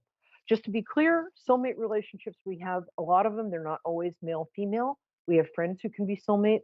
I had a cat who was a soulmate. And there's more than one in our life. So there. I love doing that. That's so much fun. Okay, the middle. This is interesting. I don't usually get cards upside down. When I get a card that's reversed, it means kind of the meaning is similar to if the card's right side up, but if it's reversed, it's a variation of that meaning. Often it's not a very nice variation, but this card I like to see reversed because right side up, this card means lost in fantasy, are we? Perhaps drinking or smoking the devil's lettuce a little too much? Are we fantasizing about stuff without doing it? No, right side up, that's what this card means. Upside down, this card means it's time to start putting foundations under your dream castles. Is that even a word? It is now. It's time to start taking your dreams seriously. Life is short. So is an ex-boyfriend of mine, but I don't know why I'm bringing that up. And we actually, if we just take the time to do a little planning and do stuff that scares us, we can have our dreams. So this is like you can have your dreams card. I love that. And the last card, oh, I love this. Interesting. This card, it's the Parrot Spirit card. This is from Colette Baron Reed's Animal Spirit deck, which I love. Parrot Spirit is a card that means before you say anything hurtful or before you clobber somebody over the head with an opinion that you haven't really thought about, not that you would, but there are people who do, or before you deal with somebody like that, if you're going to be somebody like that, which you're not going to be because you are my cherished ducklings and my listeners and watchers are fabulous people. But if you come up against somebody like this, who is parroting things that they haven't really thought about, take a deep breath. Remember that we're all God's children, and then punch them in the no, don't punch them in the nose, and then come back with either a measured response, an adult response, or walk away. Don't let yourself be provoked this week, is what I'm trying to say. Everybody's very on edge, so honeyed words. Well, there's some sort of biblical quote, but all I can remember is honey because I'm hungry. But be the person who pours oil on troubled waters, or just pour oil on the person who's annoying you. Okay, okay, Laura, you still there? Yes, hi. Oh, yay. Good. Sorry, didn't mean to cut you off. All right, Thank I like you. to connect people through their birthdays. So when is your birthday? Um, You don't have to tell me the year. Yeah. yes, April 22nd, 80. Oh, I have shoes older than you. Please. Um, oh, you're a Taurus. We love Tauruses. I think that's Shakespeare's birthday. Cool. All right, my love. You feel like you've got a couple of questions bubbling in that extremely active noggin of yours. Yes. Do you want to address the love and happiness question or the career and focus question? Oh, happiness. Yay. Happiness is good. Okay. Let me just see here. Oh, you're so lovely. Oh, thank you. Oh, you are. You had a great energy. Here's the thing. You're taking care of everybody else. Everybody else. I think you probably noticed that you're in kind of a transitional time. I mean, I could say that to anybody, but you really are. Yeah. And you're here's the thing. When we outgrow our limitations, we can feel like, who am I now? Because a lot of us think our limitations are our identity. You know, if I've always been a flake and suddenly I'm not a flake, it's like, who am I? And when we outgrow, when we become soft shell crabs, let me explain that. Hard shell crabs molt during spring, and their hard shells fall off, and then they've got these very tender shells, and they're very vulnerable, but that means they've outgrown their old shell. So try not to get eaten with garlic butter and parsley is not actually the moral here. What I mean is, until your new sort of identity hardens, let yourself be surprised by what you love, what you're good at, who you're interested in, who you don't want to talk to anymore. I'm going to keep going, but am I on the right track here? Is this making sense to you? Yes. Yeah. Yes. And a lot of old stuff has sort of fallen away from you. And there are some friendships that, you know, what's the expression? People are in our lives for a reason, a season, or a lifetime, or for us to borrow money from. But I think you've outgrown a lot of people. And I think you're also thinking about what your next almost career is. You're starting to take your considerable intelligence seriously. I'm sorry. Oh, that's okay. What was that? Oh, my friend turned on the radio. Oh, good. Hit him for me. I thought I was hearing things. Now, it feels like you were in a long-term relationship for a long time. It feels like that ended maybe 2 years ago. I'm going out on a limb here. Am I correct? Yeah. Yeah, okay. Sort of. And, sort of, yeah. Yeah. Yeah. A little longer, 2 years, but yeah. Okay. A multiple of 2. How's that? I'm gonna cover my butt here. And I feel like there's a part of you that feels you'll never have a relationship again, and I feel like there's a part of you that's dating. But here's the thing: don't rush it. Don't worry. Usually, it's the moment when we say, "I can't even remember what being in love feels like. I'm fine with being single for the rest of my life. I'm okay with that." Usually, that's the moment that we get run over by the love truck. And I actually think that within the next 6 to 8 weeks, you're going to be, again, surprise seems to be the theme of this show. You're going to be surprised because you're going to meet somebody in just sparks. And you'll know because you'll have some really bizarre things in common. Like you'll have a tattoo of your aunt or something. Okay, maybe not that specific, but you might, you know what? You'll just trust me. You will know. And it's really not far off.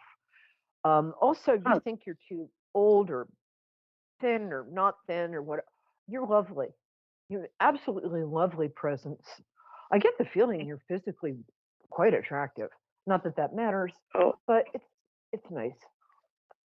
Do you have dark I don't hair? feel that way, but thanks.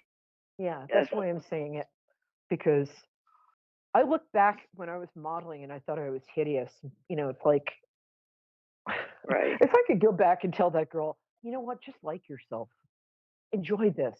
It's Right. not going to last forever. Do you have kind of high contrast coloring naturally? Dark hair, pale skin? Yes. Yes. Yeah, beautiful. I love your coloring. And you have very unusual eyes, and I think they're slightly almond shaped. Is that correct? Nice cheekbones too. Yes. Yeah. And that little chin, you got a little chin, it's so cute. Almost a heart shaped face. Oh, Is that correct? I'm sorry. Almost a sorry, heart shaped face. Yes. Okay. Yeah. Yeah, How you're wild. I love being right. It's my favorite thing. You're going to be fine. You really are. You're going to be just fine.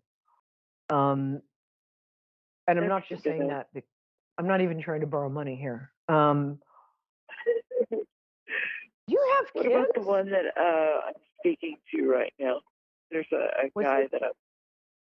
Yeah, he's good. There's a guy that's. Yeah. He's not forever. You know that.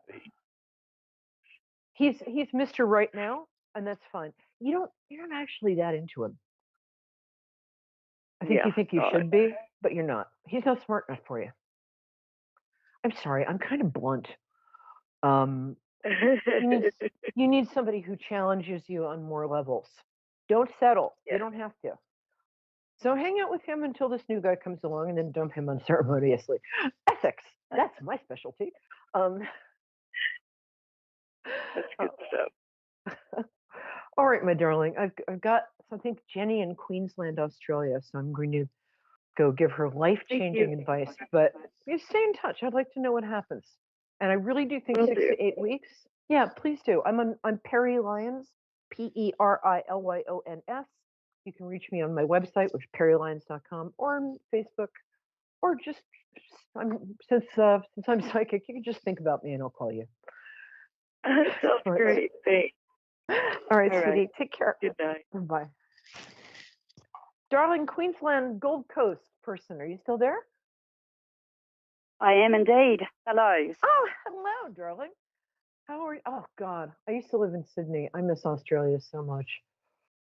It's so great. Oh, Everything really? there is, oh, God, yeah. Everything there is 13% bigger, brighter, and weirder than it is here. And I just love that. Including you, in fact. You make me laugh. Yeah. No, you're right there, though. You're right. Very much bigger, weirder, and, variety. Oh, so everybody was better dressed than I was. And I'm a New Yorker. So I was like, I'm going to teach you rural people what, oh, damn, these people are better looking than, damn it, they're better dressed. Man, I got a big slice of humble pie. So my angel, speaking of fashion and fabulous stuff like that, I think that's something that you're probably part of. You're very creative. How can I help you? Oh, and tell me your birthday first. That's how I connect to people. My birthday? Okay. Yeah. The 10th of December. Do you want my year as well? If you feel like it. Yeah, 1964. Oh, you're a dragon. Oh, you're a Sagittarius dragon. I know. I'm coming over. We're going out for beer. You're awesome. The golden dragon, isn't it? I think. Yes. It's a great year. I'm a tiger, so tigers and dragons get along great. They would. Yeah, it would. Well, we beat everybody else up. You're kind of a boss lady. You're very good at running stuff, and you're very entrepreneurial. You're very creative. You're cool. How can I help you, Miss Cool? Or Miss Cool? Oh, I didn't think I was cool at all. No, I'm just wondering what's happening for me. What's coming up? Coming up soon, sort of thing. Yeah. I'm just a bit confused and everything. I'm a bit lost. Just wanting to know if there's anyone around or what's going to be happening in my life, or I'm going to reframe tell me the what confused. I'm going to be doing. Okay. Well, I'll keep it clean. I'm going to reframe the confused thing for you. Thank you for catching that. I'm going to reframe the word confused for you, because I think it's interesting because when people call in, they often have similar sort of energies or frequencies. They're going through similar things. I think you've actually again kind of outgrown your old self. You're a very powerful person. You just are. You know that. You're a boss lady. And you are entrepreneurial. I want you to have a clothing shop. I don't know why, but I want you to have like a high. I want you to be like an influencer in fashion and fabulosity. There's just you have a fabulous quality about you. Um, now, oh, the other thing is you look 15 years younger than you are. So son you. Oh, thank you. Oh, you're welcome. You're very cute. I have been fortunate in gene pool. Yeah, you have. Well, it's the half. I think you're half Slavic or something like that. You've got that. You've got. Looks like you've got.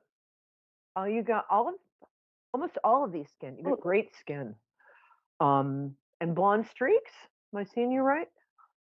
Of, Well, yeah, I've had it all done and everything. I used to, do the blonde streaks and everything like that. Obviously, they're grey now these days, but like, oh, no, yeah, that's pretty much me. Okay, one thing I think you're doing is you're telling yourself you're too old for stuff. You're actually entering, I think, one of the absolute killer diller best times of your life. I mean, guaranteed. I think that you have to stop being nice, and you're thinking, I'm not nice. You can be because you're scared of your own power a bit. Power is not anger; they're not the same thing. And you're a little scared of your own anger, and that's a family of origin thing. And I'm not going to get into that, but I would start doing one thing a day that scares you. Take some sort of risk. I don't mean like skydiving without skydiving while holding an anvil. Not dumb risks. Who does that? I think I know. Get out of my comfort zone. Yeah. Yeah. But there's some stuff that you can do, and there's some people that you should be around. It's time for you to kind of level up your. I mean, I like your friends; they're lovely, but it's time for you to kind of find people who challenge you and are a little more on your level. You need to just stop thinking about age altogether. Okay, just stop because you're talking yourself out of a lot of stuff with that. And you come from a really long-lived family, at least on one side. So I'm seeing 92 for you. So don't even bother with. I've got a friend who's in her 60s who gets a lot more action than many of my friends in their 30s. I'm hearing you. Yeah. I think you've been a long time between drinks. Yeah. Are you single now? I can't quite tell. Yeah. Okay. No. You are and you aren't. It's a little confusing. There's somebody in the background, but it's kind of like he's either a particle or a wave. Tell me what's going on there. Well, it could be something that someone I don't wish to ever see ever again. Oh, good. Yeah. Yeah. He's not. He's around though. I know he is. Yeah. No, he's not a good person in my life. Whoa. And there's also another one who's no longer around in this living life, and I'm sure he buzzes around every now and again too. Yeah. Yeah. So these people have crossed over, right. or just vamoosed. There's somebody coming up for you I really like. But I want you to have fun. I want you to buy brightly colored clothing, and I want you to dress inappropriately for your age. And I want you, because for you, the best thing you could do every morning is ask yourself the following question. All right, darling, what would the happiest woman in the world do right now? And then do that, because you have such a talent for joy, such a talent for fun. And I think that you've been sort of bending to other people's. I think a lot of people have said, "Well, you tone it down a little. You're just too much," or they've given you that impression. Don't tone it down. You're not too much. You are fabulous. You really are. I'm a very good judge of people. Thank you. So, yeah, burn down the house. I mean, not literally, but that would be bad unless you're insured. somebody's coming up, probably not for another 4 to 6 months. You're in Queensland. Yeah. You're going to meet Yes, somebody. yes. Actually, I have a lot of friends there. I'll fix you up. Here's what I would recommend if you want to meet somebody, whether male, female, llama, whatever you want. Go to live music, because I think you like live music, and it's very something about seeing music live just brings your soul to life. It just does. And this, go to a beach, something around. Motor down to Bondi and hang out with the tourists and have bad champagne and huge shrimp. Jumbo shrimp. Isn't that a contradiction in terms? Jumbo shrimp. Okay, we got 2 minutes, so I'm going to stay with you if that's okay.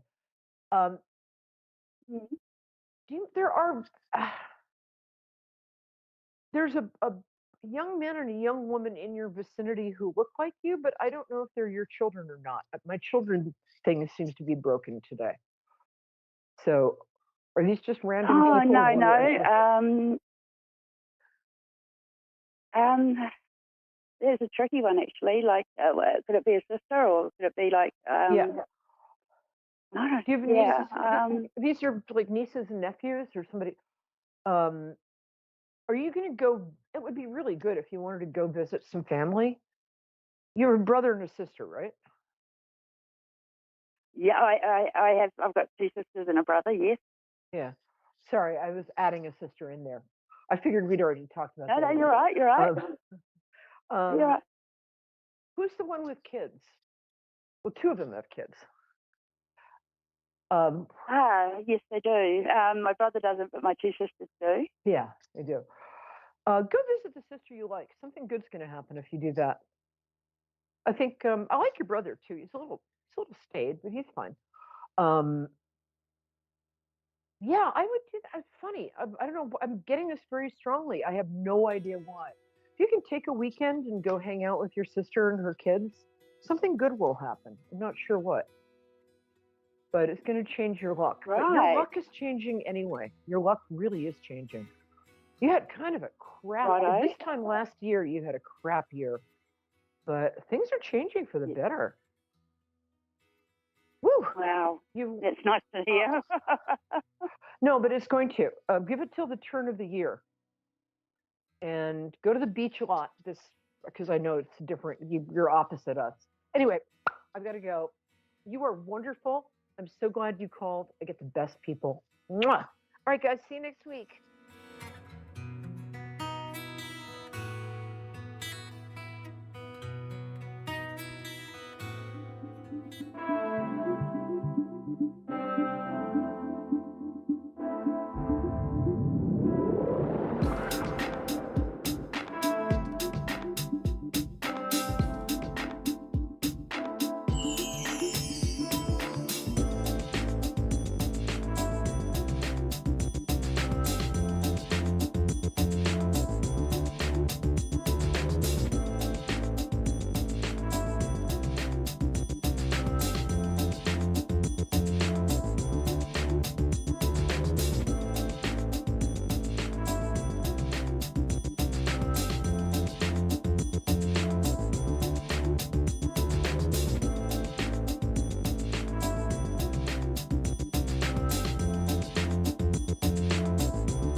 You're listening to A1R Psychic Radio, Earth's #1 psychic radio network, and watching Moonstruck TV, enlightening television. Welcome. Time for Soul Alignment Mentor with Angie Harris.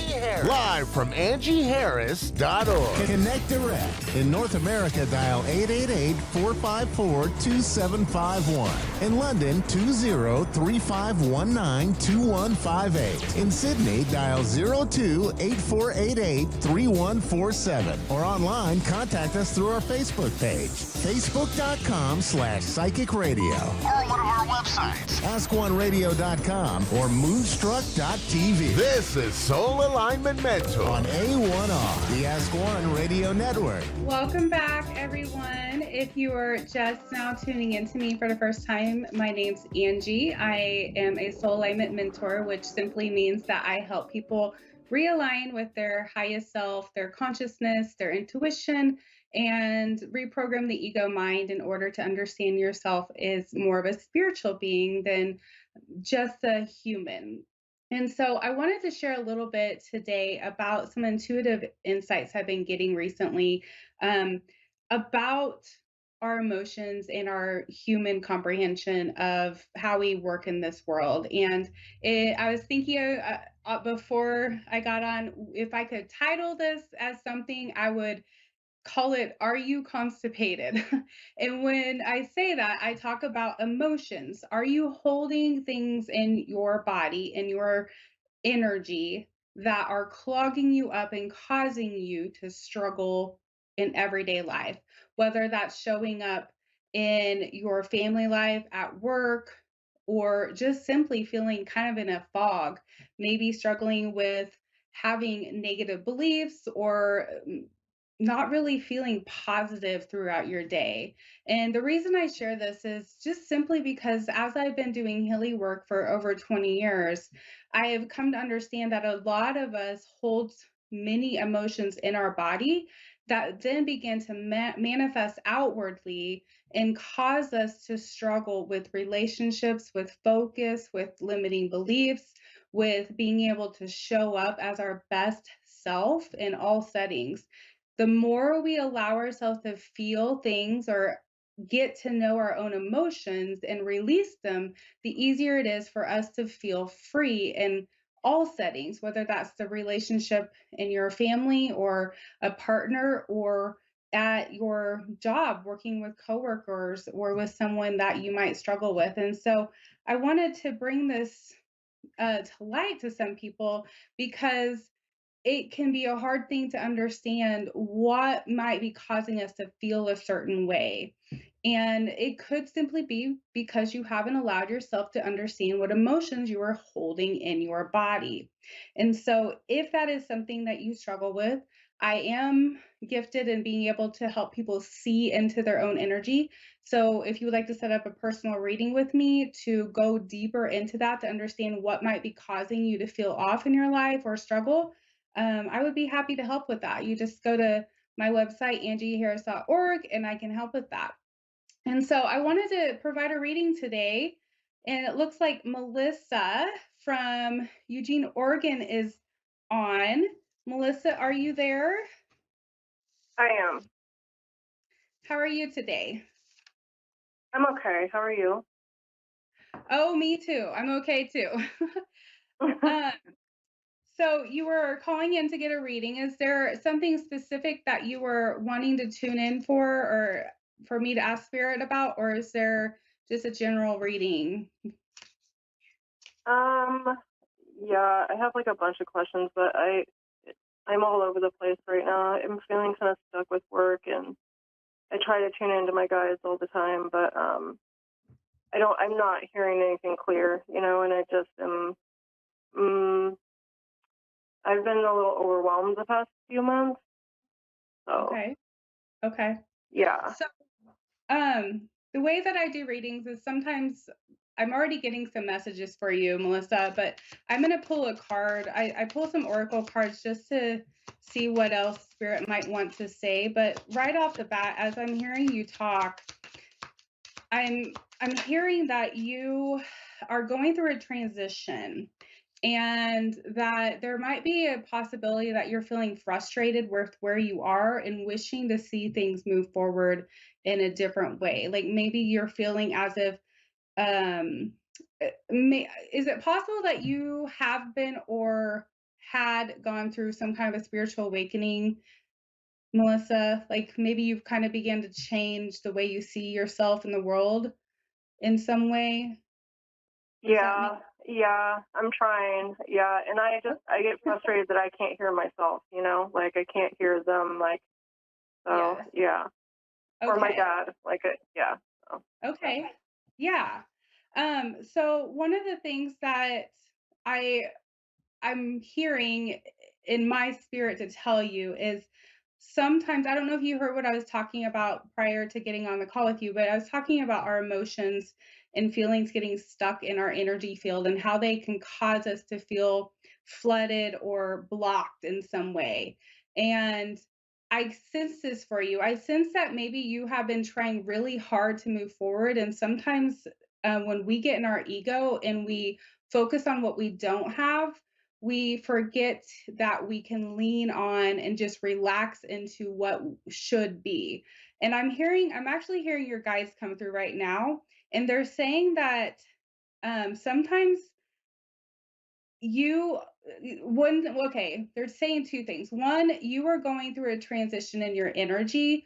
I don't know if you've done much healing work to kind of pull out some of the things that you've been through in your life, like past traumas or emotions or things that you've been through, but I'm hearing that you are going through a transition of healing your beliefs about yourself, and sometimes that is hard. And in order for us to grow and heal, sometimes our guides will kind of shift their energy a little bit and allow us to go through kind of it may feel kind of dense and heavy sometimes, because if we don't feel that dense heaviness, then we don't know what to work on in our own energy. And so they're giving you an opportunity to go more inward and maybe do some more shadow work, is what I'm hearing. And that there has been a little bit more of a need to open up um, to kind of bring some more gratitude in towards yourself and where you are, because I'm hearing that you've come a long ways, that you've already done a lot of work on yourself, and that you have been focusing on healing and growing, but this next level is going to require more of you, and it's going to require more of your energy. And so for you to open up and receive what is next for you, there's another layer in which you have to release kind of the heavy beliefs or limiting mindsets that you might unconsciously be holding on to in order to ascend into a new, what I would call a frequency. So received have been really connected to your own life, but it might be possible your spirit team is enhancing your frequency to help you be able to hear more for other people also. Does any of this make sense or align with what you're feeling? I've been trying not to laugh because like I'm like, what? Yeah, no. And I ask them all the time. I'm like, can you just like speak up? Like, can you just like talk to me in my dreams, like something, or like and I hear, but then I'm like, that's just me. And then I hear, no, it's not. And I'm like, yes, it is. And I'll argue. And then they're like, okay, fine. And then I know that they back away because I'm arguing and because I have such self-doubt. And like the past few months have been like really, really dark for me. And so, and I get like, I know, right? I already know that that's what they're doing to me. But I also am like, do you have to do it like that extreme? Like, you know, I can't, like, don't push me over the edge here, you know? Yeah, So, it's difficult. I understand. So I'm being told to tell you about so I'm an author of two books, and my first book is called Leaf Lessons. And I'll just share a little bit, but the reason it's called Leaf Lessons is because back like over 20 years ago in 2004, I had a vision of a leaf. And my spirit team taught me a lesson with this leaf. And they said when the leaf releases its struggle when it's like in a river, the river can carry it where it's meant to go. But when it gets stuck behind a rock, it begins to fight against a rock and try to control its life and try to fix things. And that's where it gets stuck. And so I'm hearing your guides say if you relax a little bit more and start trusting that, you know, that when you start to argue with them, like your ego is like wanting to be like, and it might be possible they're telling you messages that you don't want to hear. um, if you relax a little bit more, I feel like they're going to carry you through this a little bit more easily. I'm also hearing, I just heard them say, work on your root chakra, on grounding a little bit more, because as you shift, as you work through this energy, what's interesting is when we raise our frequency and we step into a more connected ability to hear from our guides, we've actually got to work more on grounding ourselves, because that energy can make us feel a little floaty when we're not connected. And so those are two things I didn't hear them want to say, but you're actually on the right track. I think you're just really frustrated right now because the last 2 months there's been an energetic shift where the universe is attempting to take people into the next level, but it requires feeling this hardness for a while, because if you don't do it now, it's going to have to happen later. But I'm also hearing that you want to leave your job and just trust that it will happen when it's supposed to. Well, that's freaking me out bad, because like I clean and I have been losing clients, and they were clients I didn't like anyways, but it's like the money thing it's terrifying, because then I don't know what I'm supposed to be doing. Like, I love doing energy healing, like I do Reiki and I do this thing called the emotion code and the body code and stuff like that. I'm not certified in that, but I do have my Reiki level 1, and I am really intuitive, but the thing is like I need like a job, and that like I'm 45 now, and I don't have like retirement or anything like that, so I'm just, that is really worrisome right now. Right. And if I had more time, I have about 30 seconds left with you, but you're always welcome to reach out to do more of an individual session with me, but just know that you're in the right place. Just keep trusting. I think your guides are guiding you, and I really sense more of a grounding and trusting energy, but I understand your struggles. I think we all have those, but I will be sending you lots of positive prayers. And like I said, you're welcome to reach out if you would like more support with that. So thank you. You're welcome. Thank you all for tuning in today, and I hope that you all have a beautiful rest of your day.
You're listening to A1R Psychic Radio, Earth's #1 psychic radio network, and watching Moonstruck TV, enlightening television.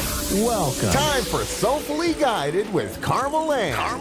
Live from soulfullyguided.com.au. Connect direct. In North America, dial 888-454-2751. In London, 20-3519-2158. In Sydney, dial 0 202-8488-3147. Or online, contact us through our Facebook page, facebook.com/psychic radio. Or one of our websites, ask1radio.com or moonstruck.tv. This is Soulfully Guided on A1R, the Ask One Radio Network.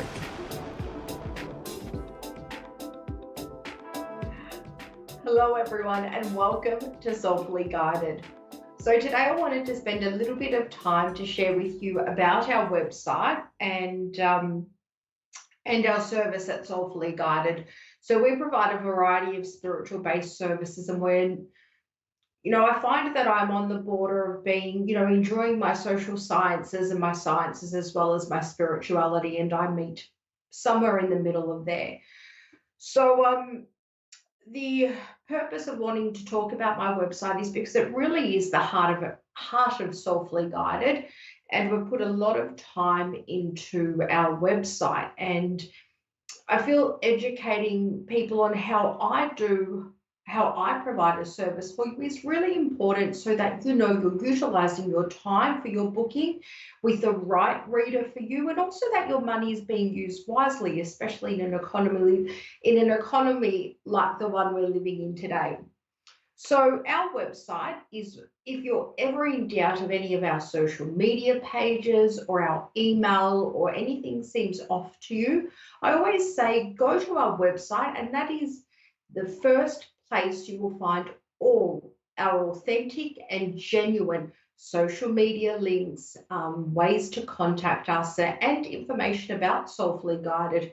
And so our website, you'll find us at soulfullyguided.com.au, or you'll also find it on soulfullyguided.com, and it will link back to the same website.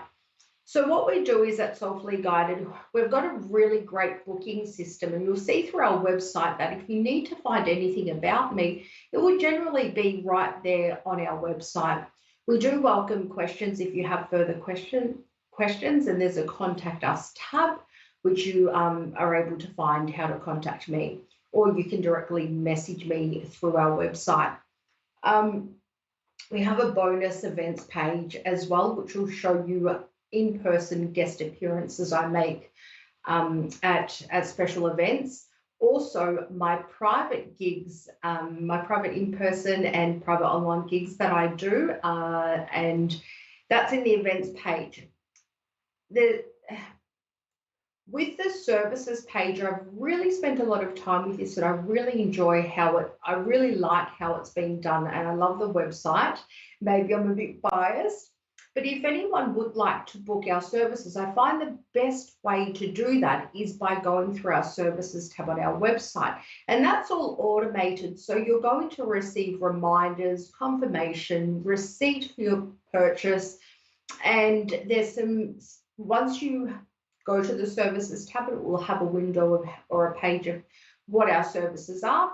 And you click on whether it be your tarot reading or your courses or your coaching sessions, and all the different services you'll see on our website. And once you go into there, you'll either have the option to inquire if it's a more customized service, but with the main services that you can book online, like your tarot readings, they'll give you options of what we offer, and then it will also show you my availability in my time zone or your time zone if you're in a different time zone. So it's really simple and avoids that back and forth communication and miscommunication if I make a mistake with a time zone. So I wanted to simplify everything for both not only you but also for me.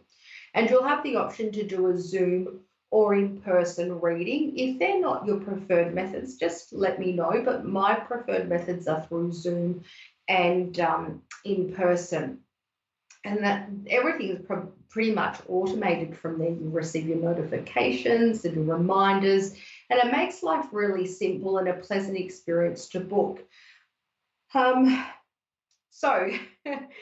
that's our booking side of things. And anything you want to know, as I said, is basically on our website, but we do welcome questions. I wanted to share with you that with our Soulfully Guided tarot readings, that I'm very proudly and I'm very honoured to say that we do offer a 5-star service. And I believe that's not just the quality of the readings, but the quality of the connection that I have with people. And I'm confident enough in my journey that if I don't like to fill gaps or give you information if I don't see it. So what I prefer to do is be honest with you, and I feel that honesty is really the best way.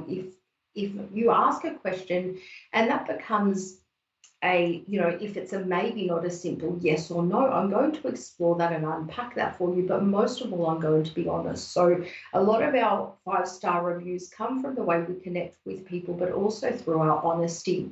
I like looking at cards, and you'll hear me say, tarot readings, if you've asked a question, we like to do, I'll cross-analyze it and ask the same question multiple ways to make sure the same theme emerges and to get that real clarity in your advice. We're not, at Softly Guided, we're not really a quick fix service. We're not a simple yes or no service, having just said what I said, but we like to delve into things and really like to help you break down those walls that you've built a lifetime. And we like to get to the core of your question. So we don't just answer your question, we unpack it, we dissect it, we look and we compare and contrast. And we provide a real emotional-based service, being an empath. It's a strong empathic service and a very much a feelings-based service. And I have this conversation with, clinical staff or behavioural psychologists, and I say, imagine, obviously I'm not a doctor, but imagine you had a patient and you could feel their pain and you can feel what they were experiencing. And I believe that's part of, my trauma, but also, my understanding of behavior as well. So it's not just spiritual alone. So it's a really nice experience, and we really delve into things to give you long-term benefits. And what we also do is, because it's such profound readings that provide breakthrough advice, and they unpack a lot. And I like to make myself as approachable as I can in my readings. And as you'll see, the website process to made it really easy, but also the reading process to be made really easy, where you feel that you are safe and not judged, and you can be completely present in your reading. So I say to people, please don't take notes.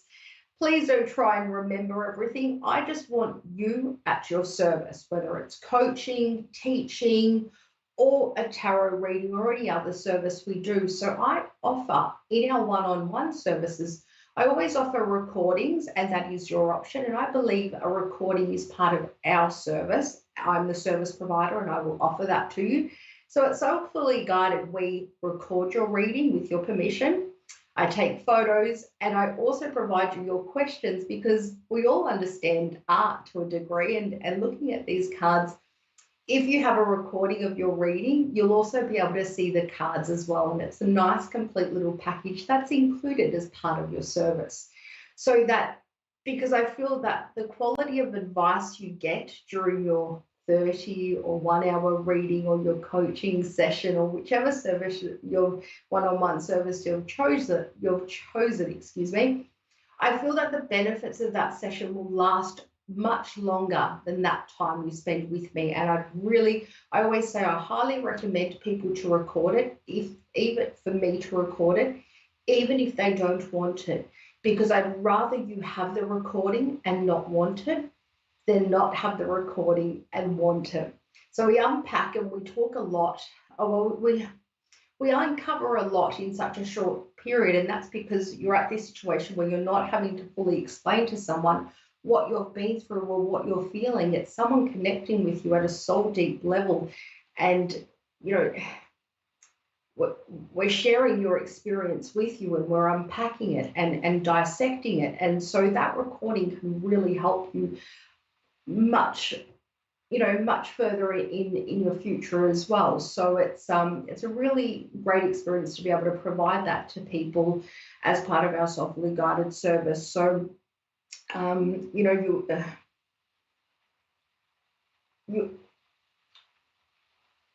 it's been a long journey for me, and an incredible journey. And the best part of Soulfully Guided is my ability to be transparent and my confidence to be honest. And I really feel that because of that human touch and that empathy, we're able to reach people on a very deep level. And if I had to repeat to you what I said in your readings, it would be very hard to replicate it because in that moment, you have my undivided attention. I'm all yours and I'm all there for you for your reading. We also customize. We don't come along with, there's so many wonderful tarot spreads that have been created for many multiple reasons and purposes. But at Softly Guided, we don't use pre-made, spreads, which spreads are basically the layout of the cards and the question for that position of where the card is. So what we do at Softly Guided is where I said we write your questions down. I wasn't joking when I said we really dissect things, but for each person, our needs, our story, our lives, our expectations of a reading, they are all different. So I'm not going to use a one-size-fits-all approach for everyone. And we have a little chat and I'm creating questions as you're talking with me.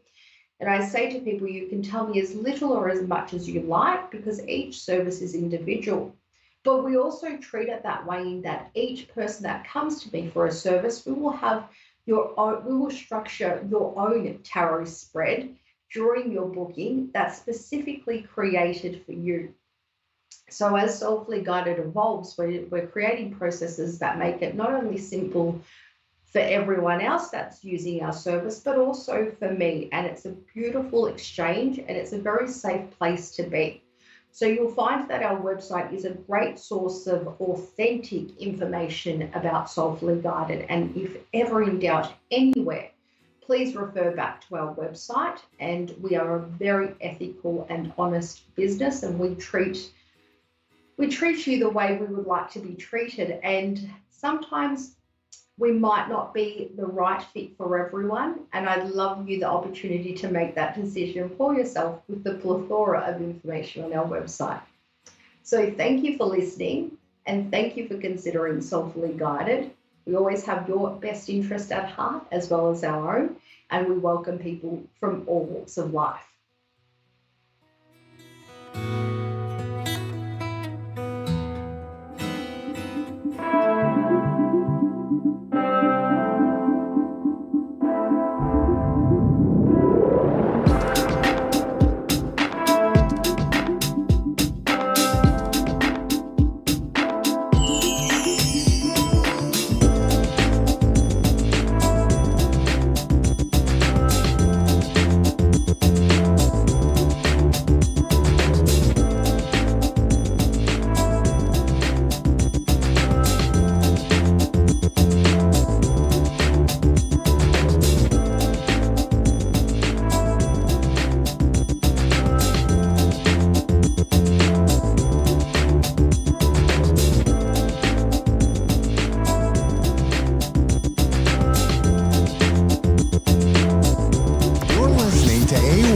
Psychic Radio, Earth's #1 psychic radio network, and watching Moonstruck TV, enlightening television.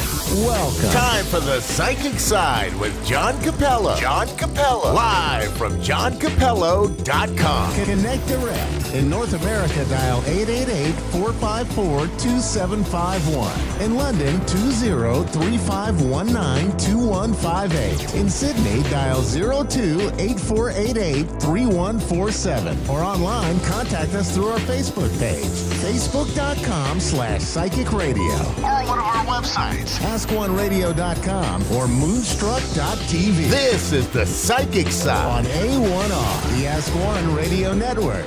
Hello and welcome to the Psychic Side here on the A1R Psychic Radio Network, Moonstruck TV, a whole bunch of other places that make us the #1 psychic radio network on Earth. So I'm your host. I'm John Capello, and I'm a psychic medium out of the North Texas area.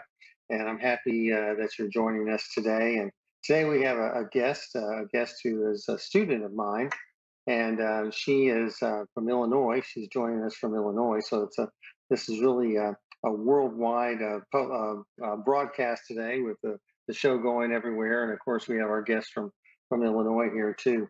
But today we're going to be taking at least one caller, maybe two callers, and I do have some content that I want to try to get into the program today. But I'd like to introduce Tigger to all of you. Tigger is one of my students, and we'll be having class tonight. And I'd like to just ask her a couple of questions. So, Tigger, thank you for joining us today. How long have you been on your psychic journey as far as wanting to develop your psychic abilities?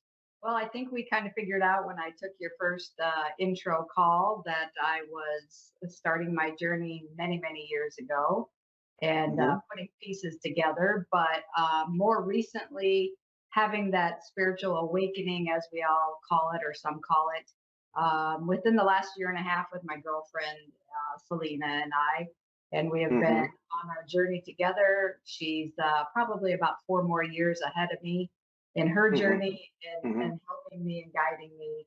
And then, of course, taking classes such as yours has been a tremendous help with that. So, yeah, about a year and a half that I really honed into it. Well, very good. Well, if you're listening or watching our program, you might be a lot like Tigger or even myself, who may not have known anything about psychic ability or becoming a psychic until you really became invested in learning.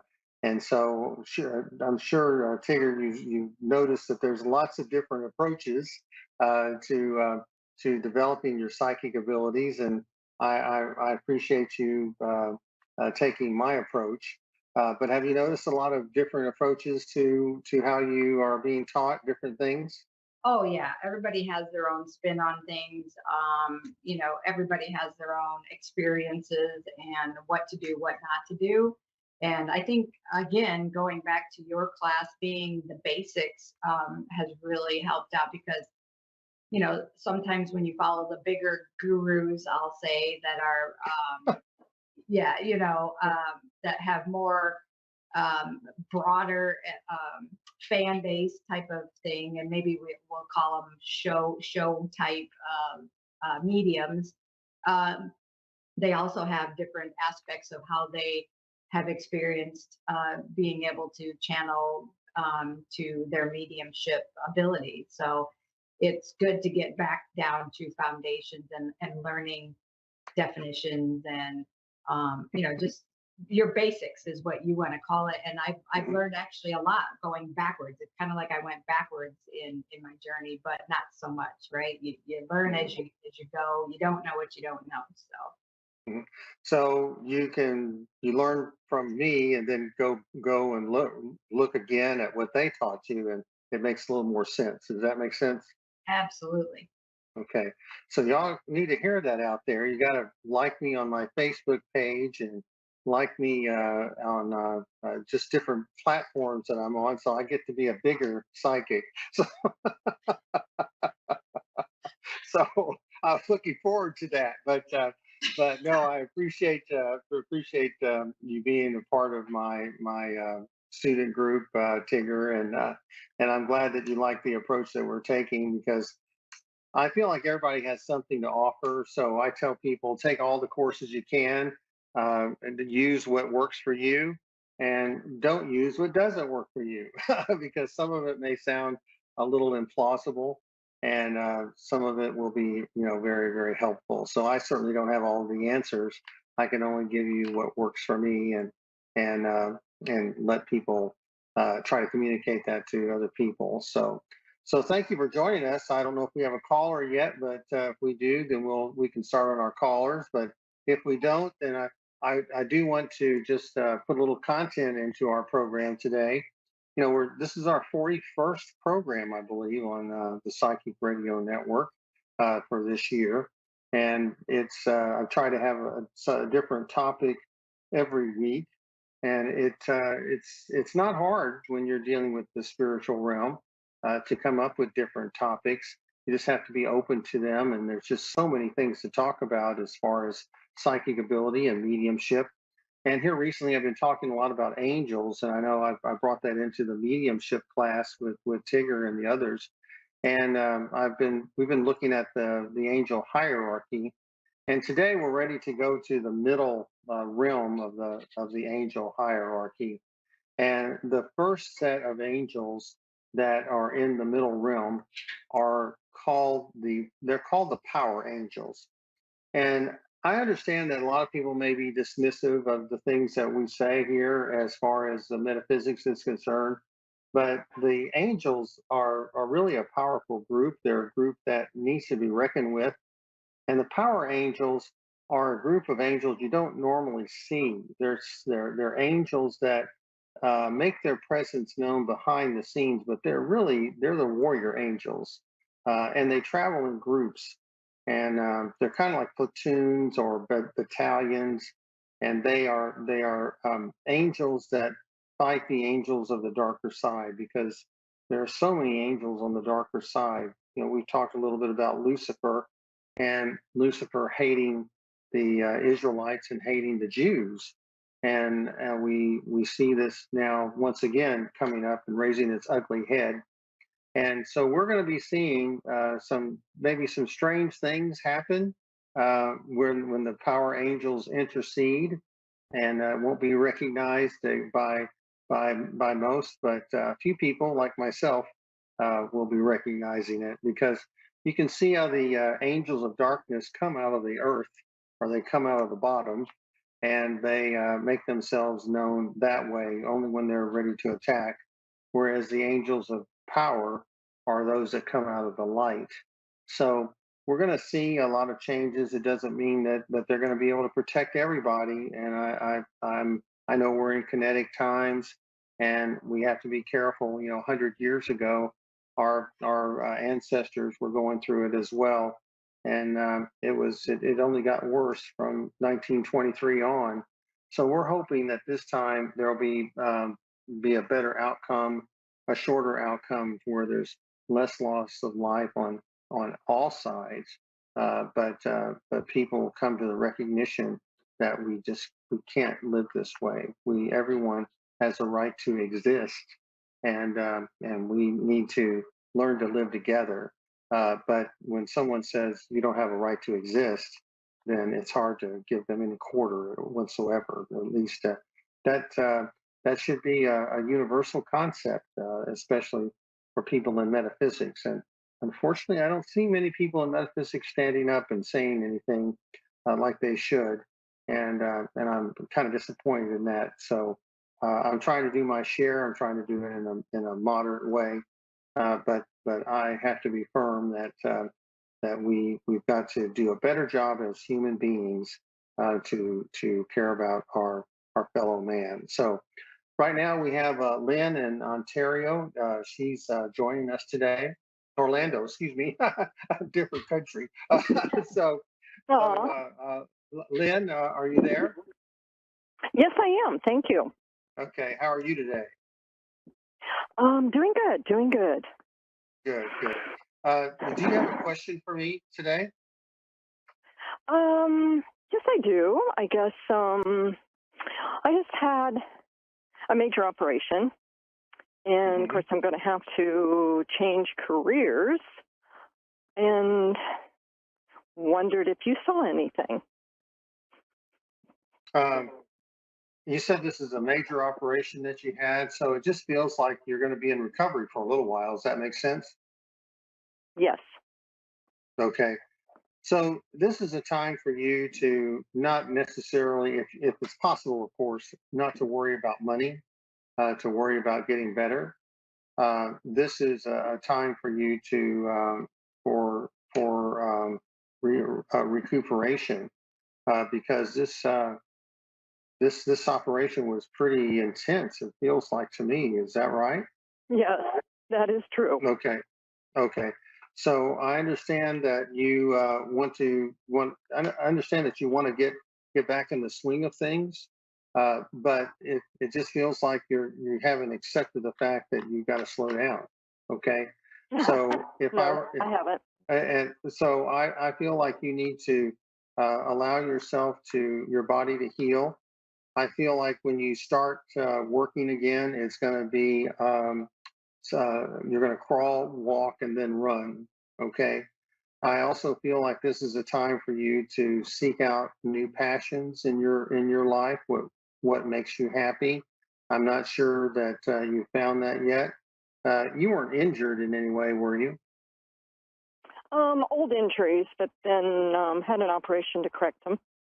Okay, because this was something about an injury that you may have had, and also, are you receiving enough support at home or around the people around you, or you have to go to a rehab facility? No, I'm at home, so I Okay. don't have to go to the rehab. Okay. And All right. I have a lot of support from home and friends. Okay. Okay. Because it just seems to me like everybody is trying to make out schedules and they're trying to just figure out how they're going to give you the support that you need. So for me, it's about taking some time off, maybe doing some reading, maybe doing some exploration on the internet as far as what makes you feel like you have a new passion. You may not be at full strength for a good while, but I think that you have a strong will, and I think that you're going to get as much back on your feet as possible. So I hope that answers your question. Yeah, that is true, because I kind of want to go back to what I used, not what I did just previously, but about 20 years ago. I want to go back to what I was doing. Okay, okay. So which is more the I think, spiritual aspect. okay. It's not going to be a physical job. It's going to be more of a spiritual or service type job. Does that make sense? Yes. Yes. Okay. All right. Well, thank you very much for your call. I appreciate it, and I wish you the very best in your recovery. Thank you. Appreciate your Okay. time. All right. Thank you. You're welcome. Bye bye. Okay. Bye bye. So one of the things that we're going to be discussing tonight in our mediumship class, Tigger, is the different states of consciousness. And I want to talk a little bit about that because as a psychic, we kind of go in and out of different states of consciousness. And I know that when I am in a group setting and I have to be of two minds, I have to be able to communicate with other people and yet be able to get into my psychic ability. We have to get into another state of mind that is connected to our psychic abilities. And the four states of mind that we have identified are the beta, the alpha, the theta, and the delta states of mind. And of course, we're in our beta mind right now because it's our conscious mind. But as we relax and as we wind down our day, we get into the alpha state. And then when we're getting ready to go to sleep, we go into theta and then in our delta state of mind. And the delta state of mind and the theta state of mind are when we really are getting into the psychic and the soul work. Okay. And for psychics, they have to kind of be between beta, alpha, and theta all at the same time, if possible. But the theta, the state of mind, is the one that's going to make you appear a little spacey at times. And for me, after a session of being with people, I am spacey, and it takes a little while for me to kind of get back up to beta. And a lot of times when I'm in that theta state of mind, I start yawning. You know, I start yawning, and I start getting sleepy, and I got to pull myself up out of the out of being from going to sleep because I'm so close to that. And I don't want to just dream my way through a reading, so to speak. So I try to get in those different states of mind, and when a caller calls in, a lot of times I know what they're wanting from the very beginning. But like in the case of our first caller, it was something that was kind of unusual because she had just gone through a surgery, and I don't get that many people with surgeries. So that's why I said, "Do you have a question for me?" So, but we're going to take our next caller. I think our next caller is Cheryl in Houston. And Cheryl, are you there? Yes, so I'm here. Okay, how are you today? My day is good, going on good. Thank you. Okay. Cheryl, do you listen to the Psychic Radio Network often? Sometimes I've heard sometimes, and this is my first time getting in there. Oh, getting in there with my program? Mm-hmm. Okay, well, very good. Well, I go to Houston fairly often, so I hope you'll look for me someplace. I'm not sure where I'll be in Houston, but I hope time soon. So, Cheryl, have you had a recent loss? Yes. Okay, was this a husband or a male figure in your life? Yeah, it is my dad. Your dad, okay. Because it just feels that he was really extremely important to you. Is that right? That is right. Okay. Well, I want you to know that he's here, and he's so happy that you have called upon him to be with you today. And he says, "Don't worry, things are going to be okay." When we lose a parent, we feel like we're orphans, even though we're adults. But I feel like your father was ready. And was there illness around him? Because it feels like he was just struggling a little bit right before he passed. Yeah, he was in the ICU and everything. Yes, he did have a minor silent attack. My minor attack, okay, because it just seemed like he was struggling there, and he says that you're ready, okay. He says that I don't know. I just feel like y'all were best friends, or y'all the two of you just kind of discuss things a lot about just life in general. Is that right? That is right. Okay. But he says that you're going to be okay. He says that you're ready for the challenges of life, and he says that he's glad that he was able to be with you as long as he was, because it just feels like he was in his 80s or close to 90. Yeah, he was close to 90. Close to 90. Okay, because this is kind of what he's showing me. Now, he also says that he had been spending some time in the last few years kind of, I'm not going to say getting ready for death, but he had kind of gotten his affairs in order. He had kind of gotten rid of a few things. I don't know, he might have even sold some land, or he might have just been making himself kind of lean and mean, so that he wouldn't leave a lot of problems behind. Because I feel like your father was a very thoughtful person, and he may have been. Did he like to read, or was he a spiritual person? I don't know. This may be a Bible I'm seeing near him. Did he like to read the Bible? Yeah, he always had, wherever he went, he always had that Bible. He never, when he traveled, it was there to be with him. He always had his Bible with him. Okay, but now is mother already in spirit? Yes. My Okay, mother or his because mother? your mother, your mother. No. She's still alive. Okay, well then he's with his mother. Okay, because he says that he was reunited with her. Okay, I was reunited with mother.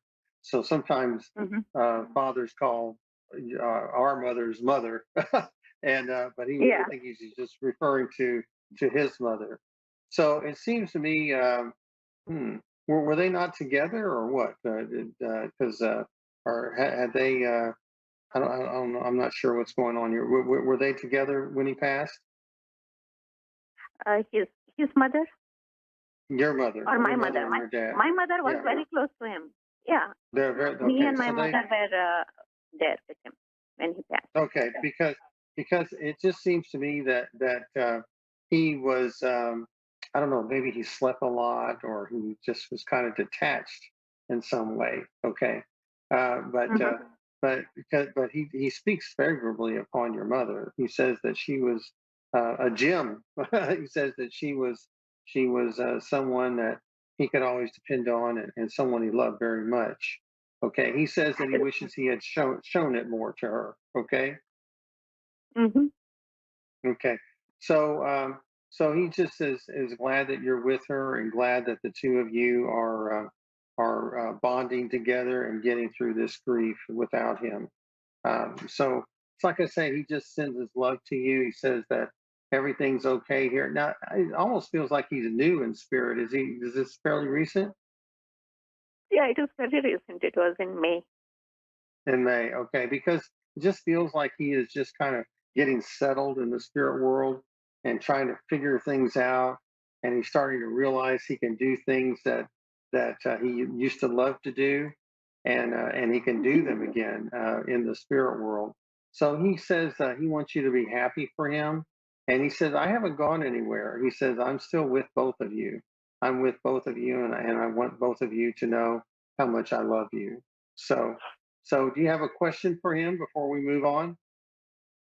I just want you to tell him that we love him, and I want you to tell him to take care of my mom wherever she's from, to be with her always. Okay. Okay. Well, he just says that don't worry. He says I'm going to be right next to her when her time comes, and he says I've never left her before, and I haven't left her now, and I'm never going to leave her.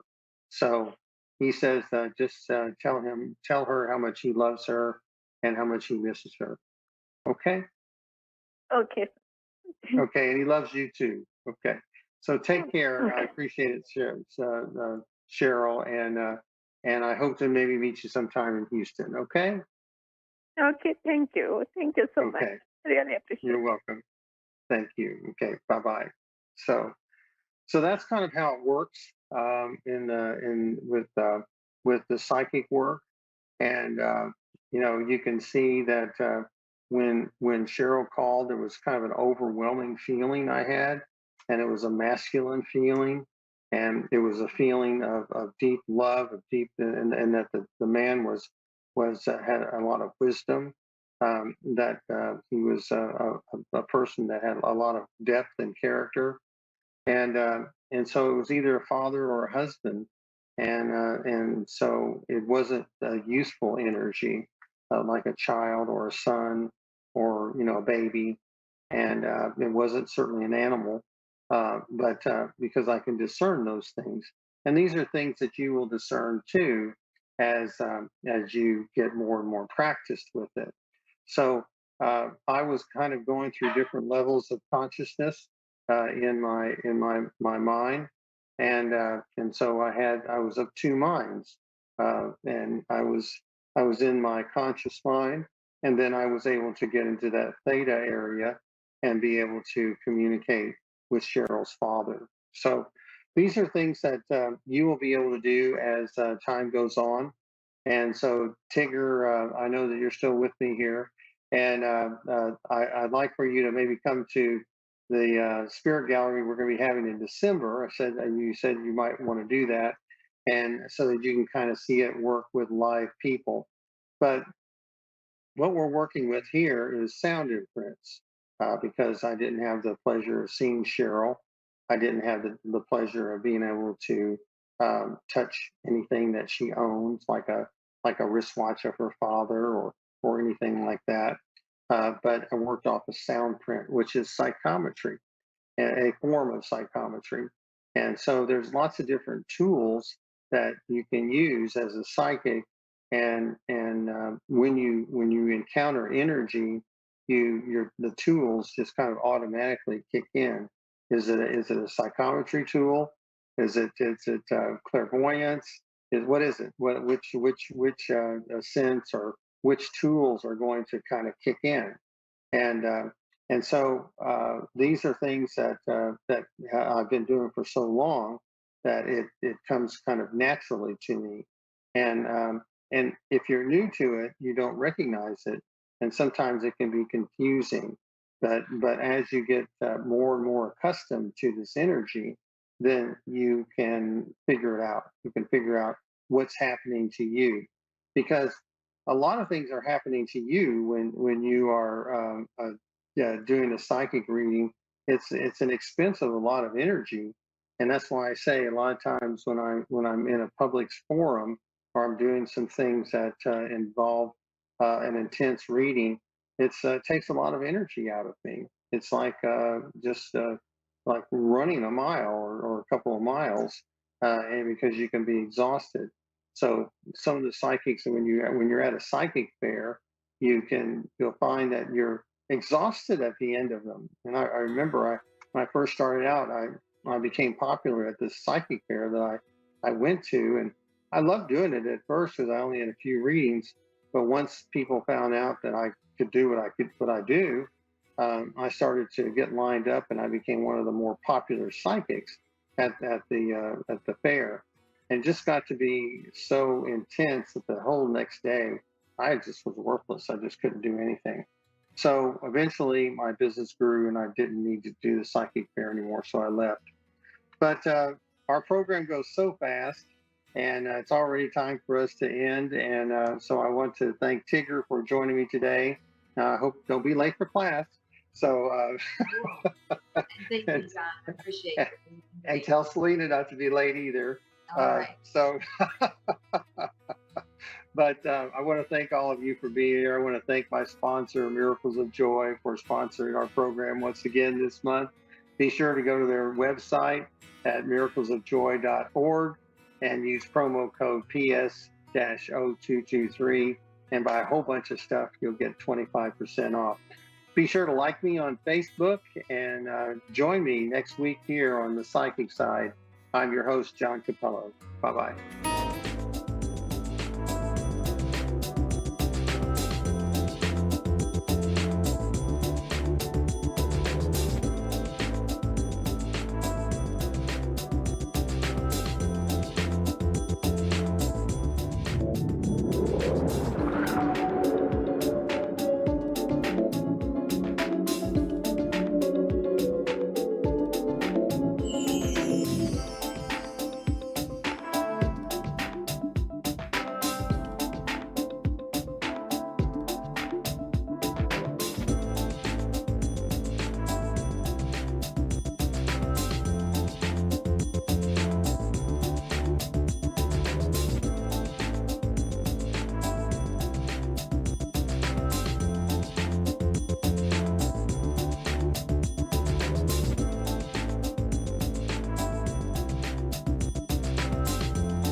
You're listening to A1R Psychic Radio, Earth's #1 psychic radio network, and watching Moonstruck TV, enlightening television. Welcome. Time for Full Circle Wellness U with Renee John. Live from FullCircleWellnessU.net. Connect direct. In North America, dial 888-454-2751. In London, 20-3519-2158. In Sydney, dial 02-8488-3147. Or online, contact us through our Facebook page, facebook.com/psychic radio. Or one of our websites. AskOneRadio.com or Moonstruck.tv. This is Full Circle Wellness U on A1R, the Ask One Radio Network.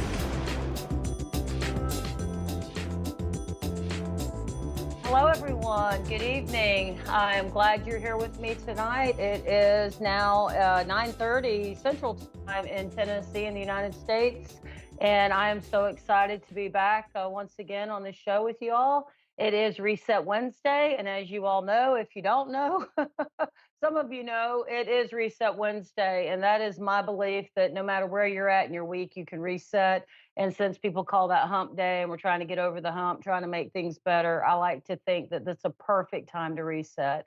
It's really amazing, you know, how much we carry with us, all the stress of our everyday, day in and day out of our lives, and the things that just come up, you know, throughout the week. And, you know, sometimes they kind of blindside us. Sometimes we're moving through the week, everything's going great, and Wednesday morning you wake up and you got a flat tire, kids are sick, something's, you know, checks bounce, something's crazy's happened in your world, and you just kind of feel like, man, you know, this is like halfway through my week. How are we going to continue on? And I'm here to tell you that you can use your breath, you can use your subconscious mind to reset any challenges that you have, whether it's Wednesday or any other time.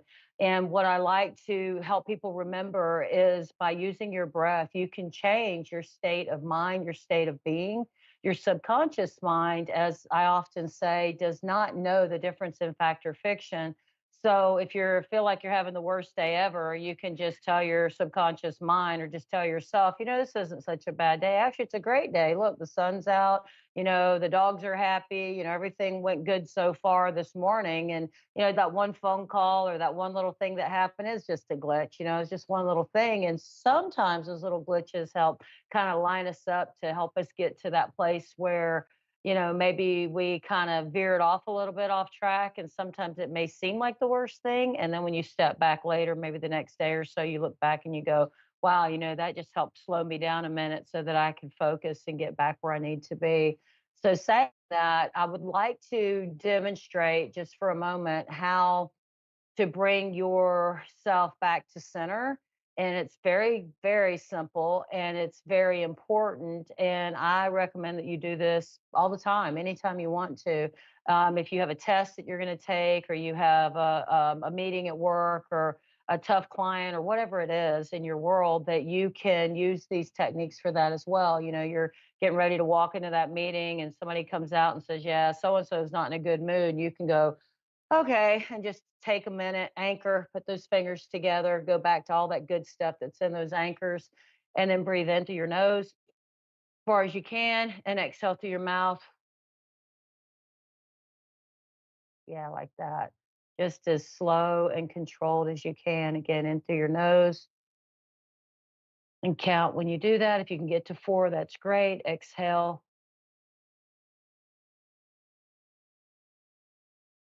You can take the time and do these breaths. Say 10 times is great, 5 times works fine, even once or twice.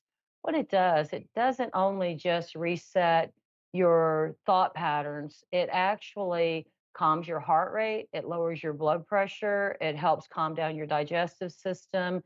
It is absolutely phenomenal how simple and how effective this process works. There's many, many people out there that know this already. And then for those of y'all that don't, welcome to it, because it is really incredible when you learn these little tricks and tips on how to realign yourself so that you're not just stumbling through the world, you know, or allowing people to push your buttons and control you. And that leads me into something that's very, very important. And it's been on my mind a lot because it seems like everybody I've talked to this week has been about the word is anxiety. I don't like that word. I know it's a label. I like the word better, like we're out of balance, we're not feeling it, we're stressed. Anxiety's got a really strong, powerful punch just to the word. And then it leads to diagnosis, it leads to medication, sometimes it leads to stigma. Some people don't like people to know they have anxiety. Guys, we all have it. It's part of the human condition, and sometimes it's, more extreme than others. There's different levels, and there's nothing to be ashamed of ever. Again, with the techniques that I'm teaching you every week, these are all great, wonderful ways to check back in with yourself. And if you're in a moment of stress and high stress, anxiety, panic mode, or God forbid you're hiding out from the world because you just can't cope, you can use these little tips and techniques, and I have so many more I'd love to teach you. You can contact me and set up an appointment, get in one of my programs. I have a great program, 4 weeks to the ideal you, and it's very in-depth, very deep techniques and meditations and focusing and nutritional concepts. It's everything, mind, body, spirit. And I would love to share that with you. Just get in touch with me, and I'll get you an intake form, and we can go through it and see where you come in, where you kind of score, and then from there we can decide which way to go. A lot of people have more tricks and tips and a lot more education in these things. So, they're not quite where some people are. They're just getting started. It's like being on a grand trip, and some just got started and some are almost at the precipice of their whole journey. So it's customized for you. It's definitely just customized for you. There's nothing, typical about the course. However, using these techniques, one of the best things I know for anxiety is when I'm starting to feel that sense of, uh-oh, everything's going wrong. I don't know what to do. I got to breathe, whatever. The first thing I do is go to my breath always. And just like I just showed you, and then I put my hand on my heart. I feel my heart, physically feel my heart. And then I feel my heart mentally. I check in, I tune in with my body, and I ask, my body, what are you feeling right now? And sometimes it's like, boy, I got a lot of tightness in my chest. Sometimes, oh, my belly doesn't feel so good. I feel like I might, be nauseous, or God forbid I'll be sick or something, worse. And then sometimes it's like, yeah, I got that kind of sharp pain in my head, or my neck gets tight. So wherever that is, that awareness is, I shift my consciousness to that part of my being, and I breathe into that area, and then I ask, which is so important, is this mine? Because I'm an empath, and a lot of us are. So is this mine? Am I feeling what my husband's feeling? Am I feeling what my neighbors are feeling, my children, the world, at large? What is this? Because I'm pretty tuned in usually.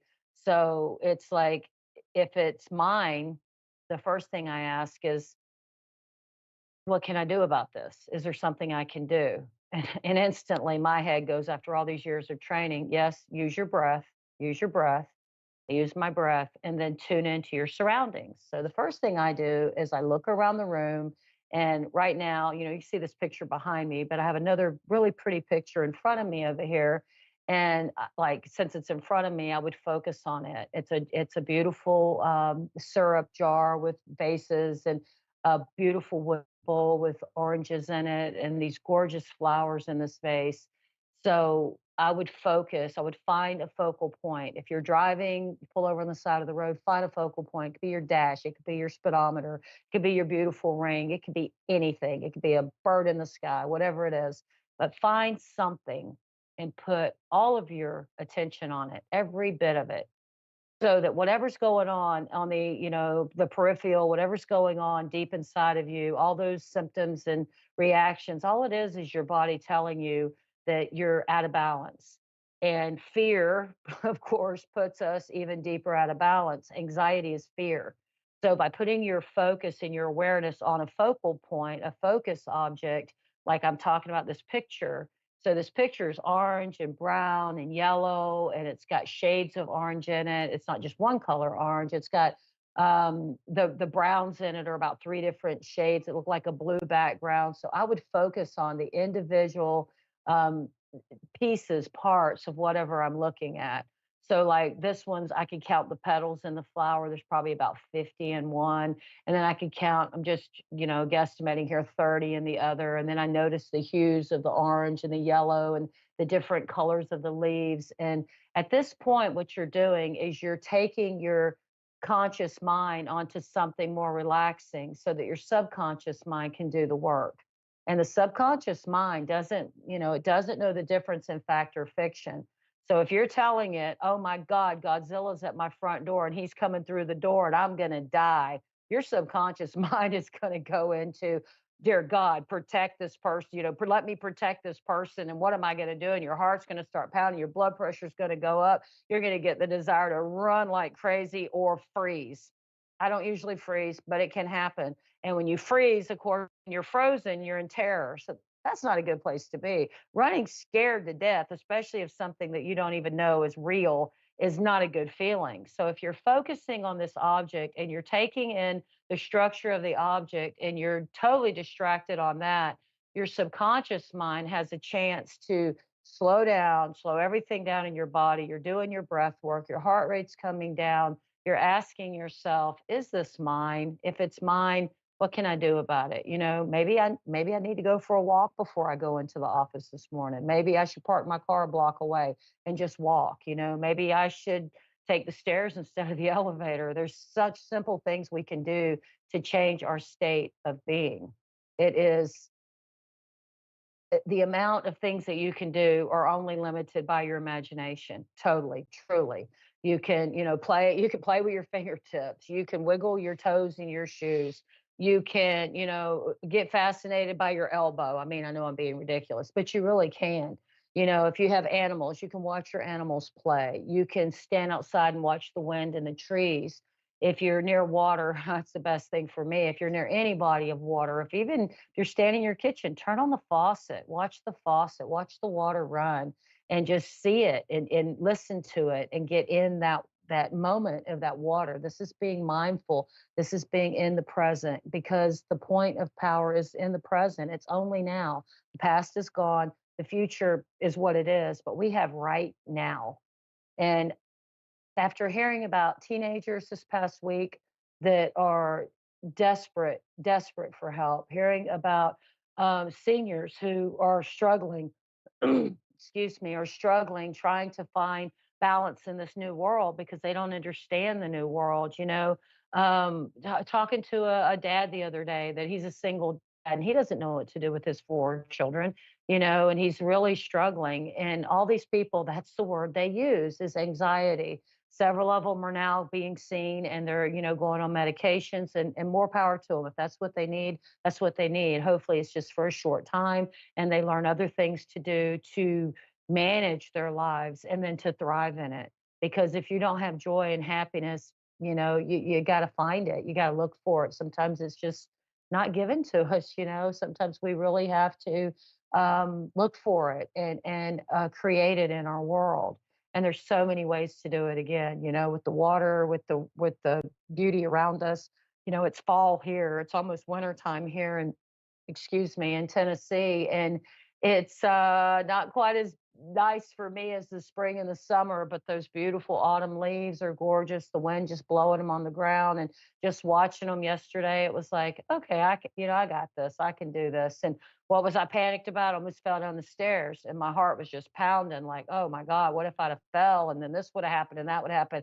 And then instantly I do what I call flip the script. And it was like, okay, so I didn't fall. What if I had a fall? What if I'd have started to fall and I caught myself and I would have been fine and I wouldn't have got injured? And, it's just the simple things sometimes of changing what we're telling ourselves, because a lot of times what we're worried about is just not real. It is just not real. And that goes back to my vision. I think it was last week. And then this Monday morning, the message that I got from Spirit when I was sitting in meditation was beautiful. I was shown all these doves. It was like these 3 white doves, and 3 is a big number for me. These 3 white doves came up, and the sense of peace was incredible. And then I was shown literal hippie peace signs, and they were, all different psychedelic colors, big ones, little ones, but these doves. And what I heard, well, there will be a, I'm going to try to read it to you, a peace agreement, an unprecedented peace agreement that people will be shocked by. This morning, when I was washing dishes, actually, and I turned on YouTube, the first thing I heard was they're talking about, and I can't even remember what country it was. I think it was Russia and the Ukraine, but whatever it was. But they were talking about that now the peace will be coming. That they're talking peace. They're talking ways to de-escalate this war, to stop this, to stop the killing, to stop the violence. And I thought, well, of course, my visions usually are really on track. And I was just so grateful that, things can return more to a sense of balance. For whatever you believe about whatever's going on out there, that's all fine and great, but nobody wants people to die. I really believe most people don't want war. Most of us want peace. We don't want the children to suffer. We don't want people to be killed and murdered, especially these young men that are serving in the military that don't even want to be there. And in some countries, they don't have a choice. We do right now. And thank God for that. There was a time that we didn't, and I pray that never happens again. But those children, these young people that didn't want to go, a lot of them didn't get to come home.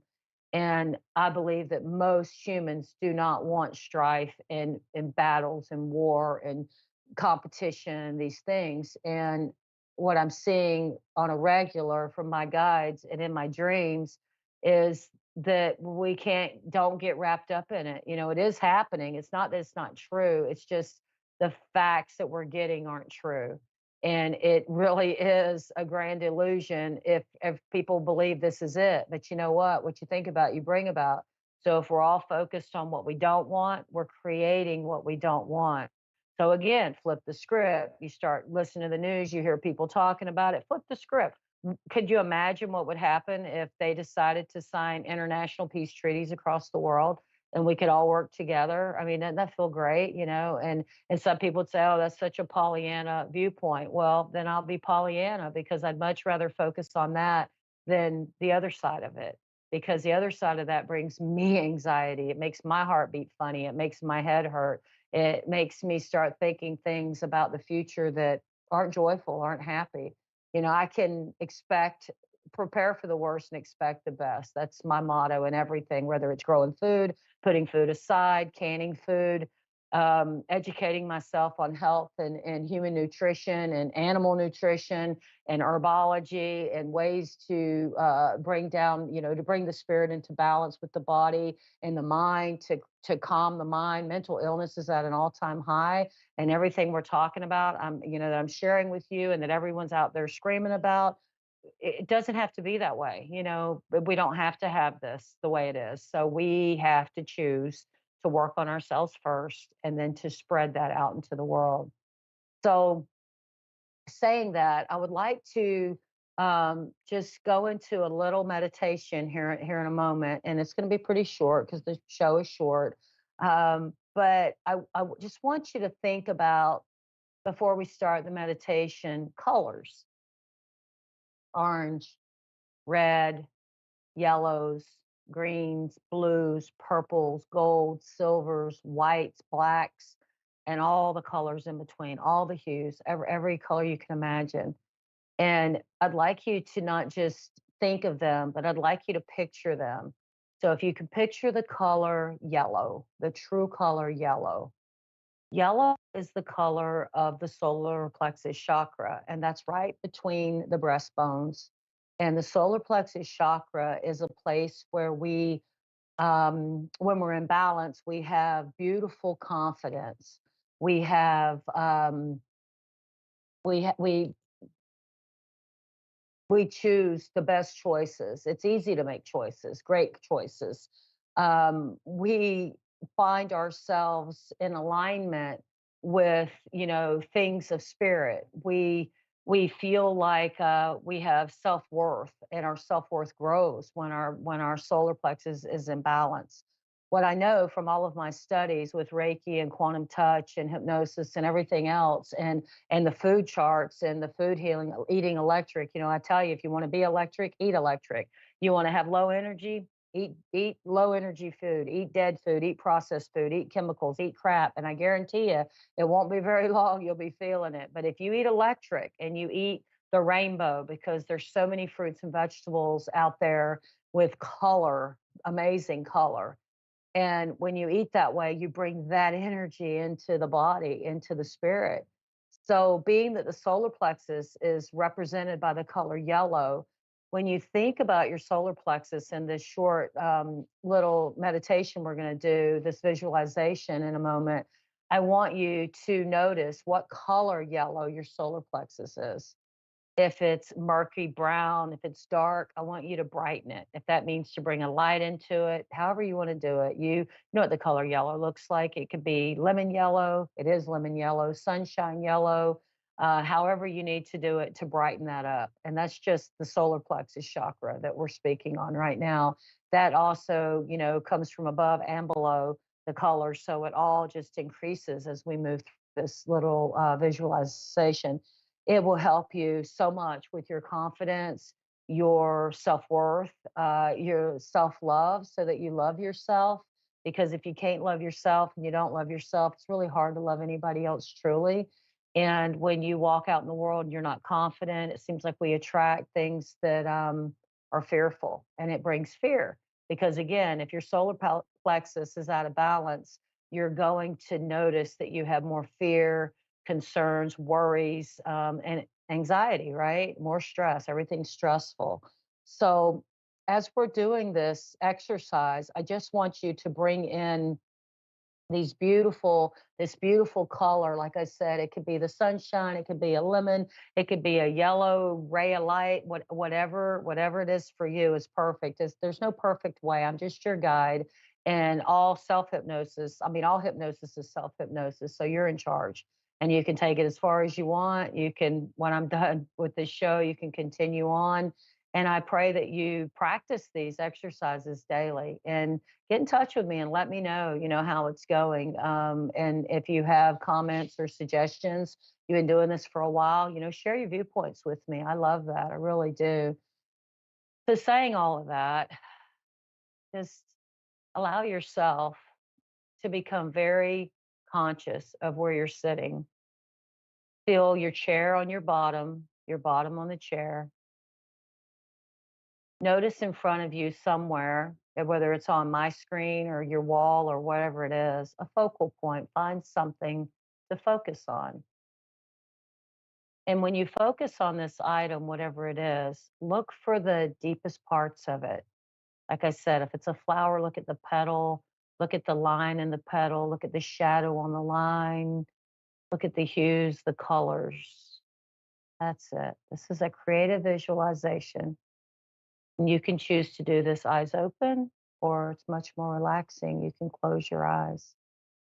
And as you close your eyes, just imagine, or if they're open, imagine your focal point.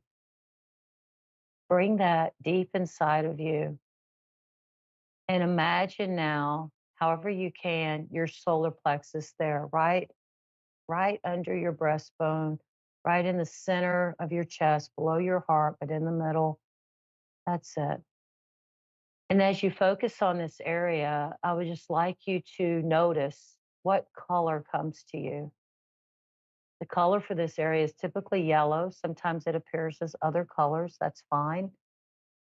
But notice what shade it is. Is it dark? Is it dull? Is it bright? Is it light? I'd like you to use the magic of your mind and just imagine that beautiful, beautiful solar plexus brightening. You can imagine it with like a flashlight inside or a candle, or you could imagine the rays of the sun coming through into that. That's it. That's it. And as you focus on it, bring that yellow brighter and brighter still. Bring it to the beautiful pale yellow with a brightness to it. And then just notice you can choose to have like a brightness knob, and you can turn that brightness knob up. Or you could take a picture and superimpose it there, whatever you choose. You can imagine a picture you've seen of the perfect yellow, orange, yellow lemons or the yellow sunshine, whatever it is for you. But bring it there now. And as you bring this into your solar plexus, ask yourself, is this comfortable for me? Is this a practice that I can stick with? That's it. Is what I'm feeling or I have been feeling, is it mine? Is it someone else's? What does it feel like when I'm having that sensation? Knowing that you're in a safe place to explore this now. And I want you to imagine when you're having that sense of anxiety, stress, confusion, fear, whatever it is, just for a moment. I'm going to count to 3. Feel it on the number 3. 1, feeling it. 2, a little stronger. 3, you're there. You see yourself. You know what that looks like. That's it. Now, snap out of it. Go back. That's it. Now, just allow yourself to step back out of that and look at it as if you're across the room or it's on a television screen and see yourself in that moment. That's it. Separate from it. It's over there. You're here. You're apart from it. That's it. Now notice, check in with yourself and feel what that feels like now. If it was, say, a 5 or a 7 before, is it a 2 or a 1 or a 3 now? That's right. That's perfect. And as you feel the changes and you notice that that intensity has came down, and you notice how you could bring that on just by thinking about it, and then you could shift back. This is just how simple it really will be when you need this practice. If you should need this practice again, you could see how you could create it and then decreate it. So there's the script, there's the trauma, there's the drama, and then you flip the script. And when you flip the script, now you're out of the drama, you're out of the trauma, you're feeling calm, you're feeling confident. Yes, you're feeling lots of self love, a lot of self esteem. You got this, you got your power. And remember to always stay in your power. Don't give that away. There is no fear, only awareness. No fear, only awareness. No fear, only awareness. Fear is false emotions appearing real. It is not real. It is false emotions appearing real. Allow yourself to begin to come back into the room, knowing you're in total awareness and total love, ready to go on with your night. Sleep wonderful tonight. And in the morning, you'll get up and get your lemon water, drink that beautiful lemon water throughout the day, and watch your body sculpt and change. Remember to get your essential oils and be smelling them to bring you down and calm you down. Lavender, rose, frankincense. That's it. Thank you, everyone. I pray you have a blessed night and a blessed week. And check in next week and let's see if this prayer calls come, this peace treaty is coming. It would be absolutely phenomenal for it to happen in the next 24 hours. I love you all. Don't forget to keep looking up. Never forget you're not alone. You got this. You're super powerful. And keep practicing. And holler at me. Let's get you signed up for that 4 weeks. 4 weeks of the Ideal You custom plan just for you. I love you all. Y'all have a great night. Take care.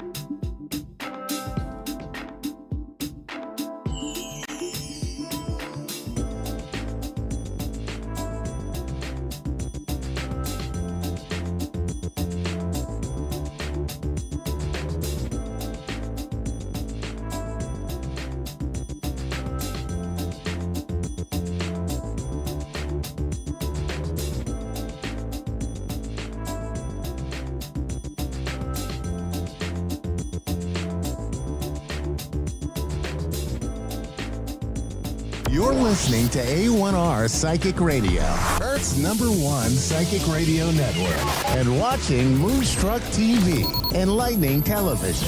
Welcome. And now, Reverend Elliot's Magical Window with Reverend Elliot. Live from magic-works.com. Connect direct. In North America, dial 888-454-2751. In London, 20-3519-2158. In Sydney, dial 02-8488-3147. Or online, contact us through our Facebook page, facebook.com/psychic radio. Or one of our websites, askoneradio.com or moonstruck.tv. This is Reverend Elliot's Magical Window on A1R, the Ask One Radio Network. As I was saying in October, greetings, fellow seekers of truth, wisdom, and light. This is your friendly neighborhood esoteric practitioner, Reverend Elliot, coming to you, and this is a novelty, live tonight. I think I missed all of November, and I'll explain why. And it has nothing to do with Twitter and my wheelings and dealings in cryptocurrency. None of that, because none of that makes any sense. I don't buy anything I can't touch. You know, it's that simple. And sometimes you can touch things you rent, but that could get you in trouble too. You know what I learned? I learned a very important lesson while I was out ill. And I'll tell you what, I was not necessarily ill. I was incredibly sleepy. I'll tell you what happened is, and some of you know about this, I have a couple of ridiculous chronic medical conditions that they don't bother me for the most part. But now and then they'll flare up every few years, because I'm lucky. It used to be every night, but I had some doctors who got it under control. And it causes intense stabbing pain in like one little teeny point in your body. It's like somebody's taking a red-hot needle and poking you with it. And that happens every couple of minutes, so it's not continuous pain. If I had continuous pain, I would have had no problem joining you every Wednesday at 11 Eastern, 10 Central, 9 Mountain, and 8 Pacific. But since this kind of sneaks up on you and jabs you, I would have interrupted every couple of minutes with incredible shrieks of agony. Now, the only way to deal with that incredible shriek of agony, if I want to put it aside, is with some truly heavy-duty painkillers.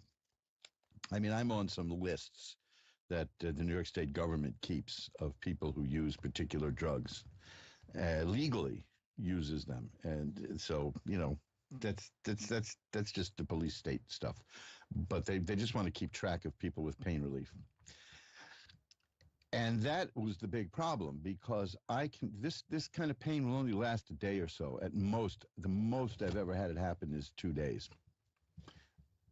But the effect of the painkillers will make me sick for a week. I mean sick. I mean nauseated. Just I would make the world's worst junkie, because I can't handle narcotics. They just make me so sick.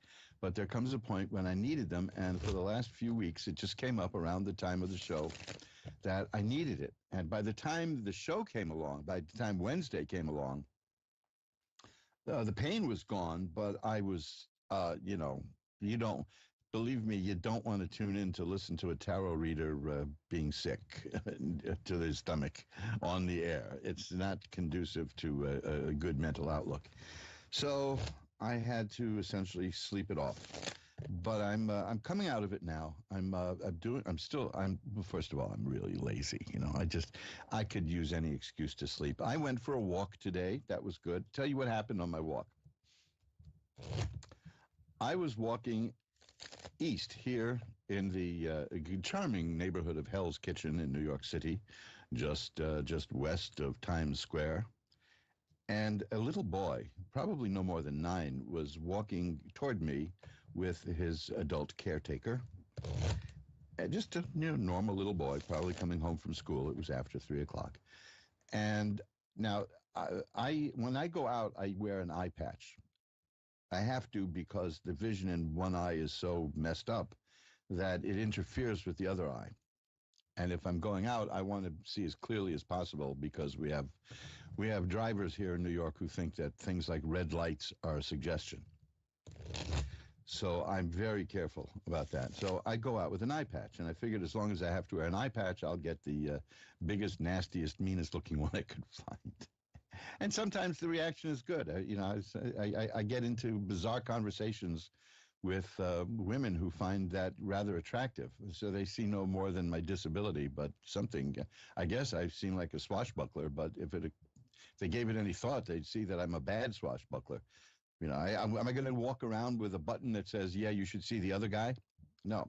So this little boy points at me with in astonishment and says, "Are you a pirate?"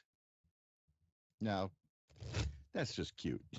That's just, you can't beat that. I said to him, "No, I'm not. As a matter of fact, I'm not a pirate. But that sounds like a good idea. Maybe I'll give it a try. Thanks." And he smiled, and we parted company, and now he'll spend the rest of his life thinking that he met a pirate, which is, hey, there you go. But that was my first time out in a while. And if I can't get out and do things, I go stir crazy. And you don't want me talking to a whole bunch of people through Ask One Radio while I'm going stir crazy. So in the wonderful words of Stan Laurel in the movie Blockheads, I'm better now. I am much better now. But the pain is gone. I can only describe the pain to which I'm subjected every few years as where the stories of sticking pins in dolls must have come from. Because that's what it feels like. It feels like somebody is taking a red-hot pin and just sticking it in one teeny little point of the body. But whoa, does that hurt. So I can either scream my lungs out. That's the other thing. There was one day where I was feeling much better. The pain was gone. The effect of the narcotics wore off. But I couldn't speak because I had been screaming in agony for a day and a half. Oh, man. So, look, that's what happened to me in November. And now today, I was a pirate. But we're back now, and we're going to look at the tarot cards. And I learned some very interesting things because I was following the news, which, of course, is really something. As long as I'm in grotesque agony and pain, I might as well look at the news. What's it going to do to me, right? I noticed that there was a big story on the front page of the New York Times today. We asked experts how people can enjoy the holidays. And I keep thinking, what is wrong with you? Just enjoy life. If you can't enjoy the holidays, don't bother with them. I don't enjoy soccer games, so I don't bother with it. No, you don't. I don't know how to explain it. I don't know why so many people get so upset this time of year. Unless, of course, it occurred to me looking at the news that in order to be what we now call a social justice warrior, the first thing in your life is you must be able to see anything and suck the joy out of it. That's it. Only a social justice warrior could look at a baked potato with sour cream and chives on it and worry about the farmers using too much water to raise chives and sour cream being a stolen good because it was taken involuntarily from a cow. You just enjoy life. Just enjoy life. If something, I'm not saying be a complete hedonist because we all do things we don't enjoy doing when we have to do them. I just mailed off my electrical utility bill. I don't enjoy doing that, but I do enjoy having electricity. That's and I use as little of it as possible, not out of a sense of a bloated sense of me saving the planet, but because I don't like it. I prefer candlelight. I prefer oil lamps. I prefer an old look. I'm looking right now at my desk here in the studio at my telephone. It's a candlestick phone, which has now been rendered obsolete for making calls because it has a dial on it.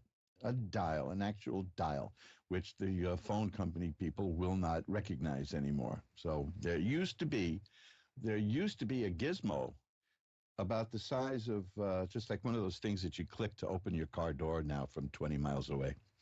And it had a touchpad on it. And that was for people who had rotary phones and didn't want to upgrade to touch tone. But there is, believe it or not, this is arcane stuff, but there is a difference between a push button phone and a touch tone phone, which I'm not going to go into now because I've spent way too much time alone lately, so these things occur to me, you know. But that would allow you to dial if you were in a system that used the touch tone system, but you had a rotary phone. And now I can't find those anywhere. I can't even find them at eBay. I don't even know what the hell to call them to find one. But that's, hey, what can you do?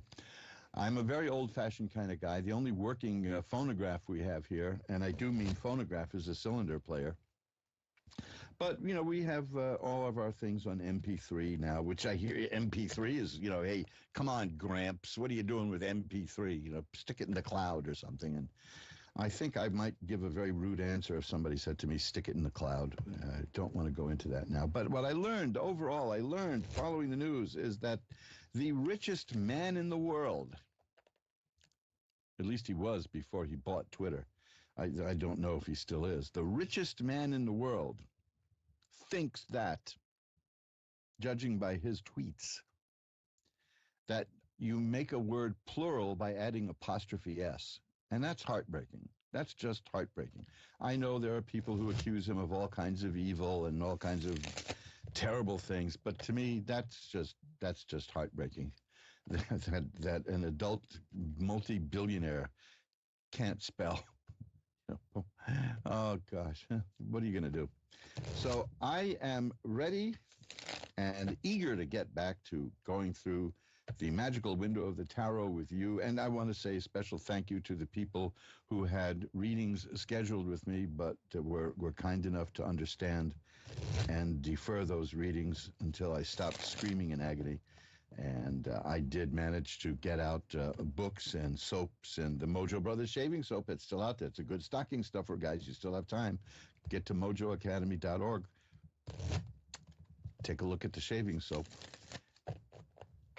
And I managed to get that stuff out. The post office has a wonderful service where when you pack something and you buy the postage online, you can schedule a pickup, and of course they never show up. so it was a bit challenging, but we did get it all mailed out. So even if there had been a slight delay or so, if you haven't gotten the stuff that you've ordered from old Uncle Elliot, it's coming soon. It's in the mail. It's on the way. So I'm shuffling up the cards. The cards. Blowing the dust off my tarot cards because it's been a while. I make it a policy not to do any occult work while I'm ill, especially out-of-body experience. While my body is in a traumatized state, I don't think it's a good idea to leave it because I may never get back in. That's the main thing. The other thing is, as I said, I'm just naturally lazy. So I took a month off to scream and yell in agony and let my voice heal. And regardless of what New York State thinks, I do not use recreational narcotics. I couldn't if I wanted to. I don't. If you can show me how to get how to stick an olive into a fentanyl patch, I'd listen to you. But no, if I want anything recreational, it'll be a martini, and I'm not stupid enough to drink liquor while I'm using painkillers. No.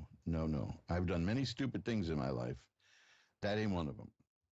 So let's get to the magical window. I am going to pull back the curtain on the magical window now by ringing a bell 3 times to declare that we are entering sacred space. And by sacred space, I mean that's where we're going to operate in the occult realm and look at the cards and see what they say. And there will be a minimum of sales pitches. Because I don't like to do that anyway. I don't like to hustle products, but this is the time of year that I like to make gift suggestions. And I could say, for instance, before we ring that bell, mojoacademy.org for books there. There's a book there that will change your life, and there are books there that are fun, such as the collection of risque 1960s Bev naps, cocktail napkins. That is a good one. That's a nice, fun, unoccult one. Although the effect of laughter is magical, And then there's magic-works.com, which is the main website, magic-works.com. You go there and click on occult jewelry, and you'll see some beautiful stuff there. And that gets shipped out from the manufacturer, who is running a sale now. blast them. They're taking food off my table. But no, I like saving people money. So if you go to magic-works.com and look at the occult jewelry, remember that's magic with a K, CK at the end, and you go to occult jewelry, you'll see some beautiful stuff there that can enhance your life. So here we go. We are now in sacred space, and I will pull back the magical windows curtain for Audrey in Oceanside, California. Hi, you're on with Reverend Elliot. Hello. Hi, Audrey. How are you tonight? I'm fine, thank you. Good, good. What can I look at for you? I'm hoping to get insight into career and relationships. Okay, I want to ask you one question first. Have you recently been in a relationship that didn't work out? Yes. Because the first card I got, and I got this just when you said relationship, is the Three of Swords, and that is what that's about. It's about a relationship that didn't work. It shows us a heart pierced by three swords and crying. And so it was not a good experience, is what this is saying. It's the kind of thing that if it's marriage, this would indicate divorce. It's a breaking up. If you wanted to look at the condition of an entire nation, that card would indicate civil war. So it's not very good. On the other hand, the next card is the Queen of Swords, and the swords are about mental activity. And the royal cards here, the court cards, indicate the formation of ideas. And this is telling me that you're in the process of seeing life in a new way, that your thoughts are changing, that you're growing in terms of the way you see the world. Do you feel that happening? Yeah, I've felt that way over the last few months. Yeah, a lot of us have been forced to feel that way, that's for sure. But too many people fight that. But what I see is that it's happening with you, and it's not in the beginning stage. It's in a stage where it's taking formation. So it's not just nebulous; it's coming together. But you're just working this out now. The next two cards I'm are trying to. Well, you're doing it. That's the important thing. So the cards are saying you're succeeding. The next two cards are also about relationships. These are cup cards. The Four of Cups is a card that I really like getting in these readings because it's mysterious in a way. It's about somebody being interested in you, and this person has not made their intentions known yet. That's the way I interpret. There are many different interpretations of this card, but that's one that really resonates with me when it turns out to be a romantic type question, because it shows a person contemplating the state of their emotional existence. And there's a cloud next to the person, and a hand is coming out offering a new cup, and the person doesn't see it yet. So it means that something unexpected is coming. Good, too. Because the next card is the Page of Cups. That's a court card. And the Page of Cups, like the swords were about new ways of thinking developing, this is about emotional and relationship things developing. And the page is the appearance. It's completely developed. This is telling me that there is a relationship headed your way, and it's very likely going to be somebody who has an eye on you and is interested in you, but hasn't made that known yet. There's just a little bit. I have the Three of Rods here, which is rods are career, but in this context is about waiting for something to appear. So I think that from these cards, what I'm seeing is you went through a bad experience. You're thinking differently now. You're growing and shifting in your perspective and your mind. Your mind is growing, and that's important. And because of that, there's going to be something good coming in terms of a relationship, but it still's got a little bit time to go. But it's on the way, because that's what you're doing. Okay? Yeah, I appreciate that. Yeah, because I've not had really good relationships, and I actually lost one of my exes recently. So, yeah, I definitely am thinking differently. Well, you're. Let me see if I can get one more card. Okay, well, this is a good one. What's coming is coming sooner than I expected. It's the Eight of Rods, and that's about this. What you're doing is is happening. It's not only happening, but it's in its final stages, which means that it's going to come through to you very soon. So keep an eye out for somebody who may seem interested in you that you haven't really paid attention to. Okay. Okay, I will. But you're coming. You're. The main thing here is that this whole painful stuff that happened is not only behind you, but good stuff is ahead of you. Oh gosh, I just got the card. The card that I just got is one I would have hoped to get earlier. The Six of Swords. Which this is why the tarot cards spook me sometimes. The Six of Swords. Swords, again, it's mental activity. And this shows a person on rough waters pushing a little boat to calm water. And the accepted meaning of this is that you are getting from where you are to where you want to be through your own efforts. And that verifies what I said about the Queen of Swords, is that you're doing this. You're actively going into a new direction with the way you're operating your thoughts in your mind. So keep it up. It's working. It's good for you, okay? Great. It sounds promising. Beautiful. Thanks for calling. Yeah, thank you. Good night. My pleasure. Bye-bye. And let's shuffle the cards. You're listening to, I don't even know if I mentioned this earlier. I was so focused on what I was saying at the end of October, and then I vanished. You're listening to Reverend Elliot's Magical Window with me, Reverend Elliot, on the Ask One Radio Network, where we have been for over 10 years now, getting together. I think this month is my 11th anniversary. We've been getting together every year. Snap out of it. Every Wednesday at 11 Eastern, 10 Central, 9 Mountain, and 8 Pacific. You can go to askoneradio.com. Look at the archive for the masochists among you for well over 300 back editions of Reverend Elliot's Magical Window, going back to the very beginning, when I didn't know what to expect. You know, I didn't even know if this would work. I had never read tarot cards for people through machinery. I had no idea at all. And now here I am, and I've been doing it now coming up on nigh unto 11 years. And it's fun, and it's helped. Oh, my life has changed. I have actually, now this is odd because I'm like the holdout here, and I know that this isn't going to last. I do a radio gig here, but I'm going to be switching over to video. I mean, there's no avoiding it, because that is now, at this point, it's the wave of the past, you know. But I'm like one of those old-time radio guys who scoffed at television and called it smell-o-vision, and it'll never replace radio. But let's face it, you know, we're going to do that. But I haven't done any of those video things yet here at Ask One Radio, and my picture is up on the recordings of the show. But I've been recognized on the street by people, which is fascinating.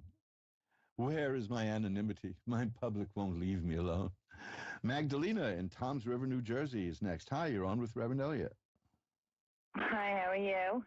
I'm fine. How are you doing right across the river there? All right, so far. Well, let's see what we can do to make that better. How's that? You want to take a shot at making things a little better? What can I look at for you? What can the cards show you? I would like to know about my marriage and my mother-in-law that passed away and my father. If we get a message. Okay, and you wanted to know about your marriage? Yes. Okay, well, I'll take a look. I'm sure you know pretty much more than these cards know, but we'll see. I want to... okay. Yeah. You know, because usually when people ask, there's a problem. You know what I mean? So yeah. But let's see what we can get to. Well, first of all, I want to deal with the message, the question about a message, because there are several cards in the tarot deck that I look for when people ask me about an afterlife reading, and I just got one of them, and that is the Judgment card. The Judgment card shows a picture. You'll understand why when I tell you. The Judgment card shows a picture of an angel blowing a horn and people coming up out of the grave. You know, so that's a pretty clear message that we're dealing with. You know, The death card is another one that's really obvious. Of course, the high priestess is another less obvious because she sees behind the veil. But this is a pretty obvious card. So let's say that that's what's going on. Let's take a look and see what the message is. Okay. Okay. Here's a card that I had earlier today in a different, just in the previous call, in a different context, though. The Four of Cups. It shows a person who is looking at 3 cups and doesn't see that there's a hand coming out of a cloud offering another cup. That's telling me that this person, the spirit that we've contacted, has been trying to get in touch with you. Do you feel that from anybody in particular? Yes. Okay. I think it's my best friend, or it could be my friend's daughter passed away. I'm not sure. Well, we're just starting, so let's see what we get. Okay. Okay, I'm sorry. No. This is a conversation. You're entitled to talk, right? You know. Yeah.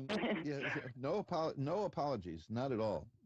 In fact, I'm a blabbermouth, so you can interrupt me any old time.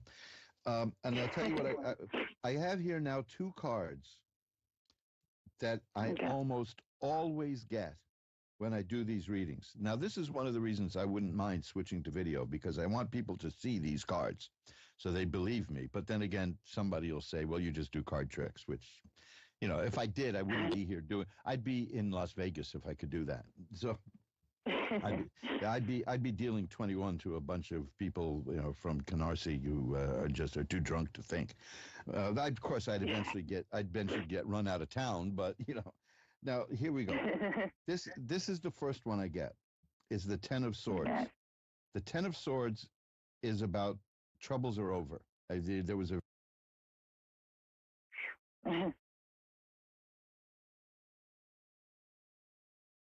usually indicates a person who's passing was very.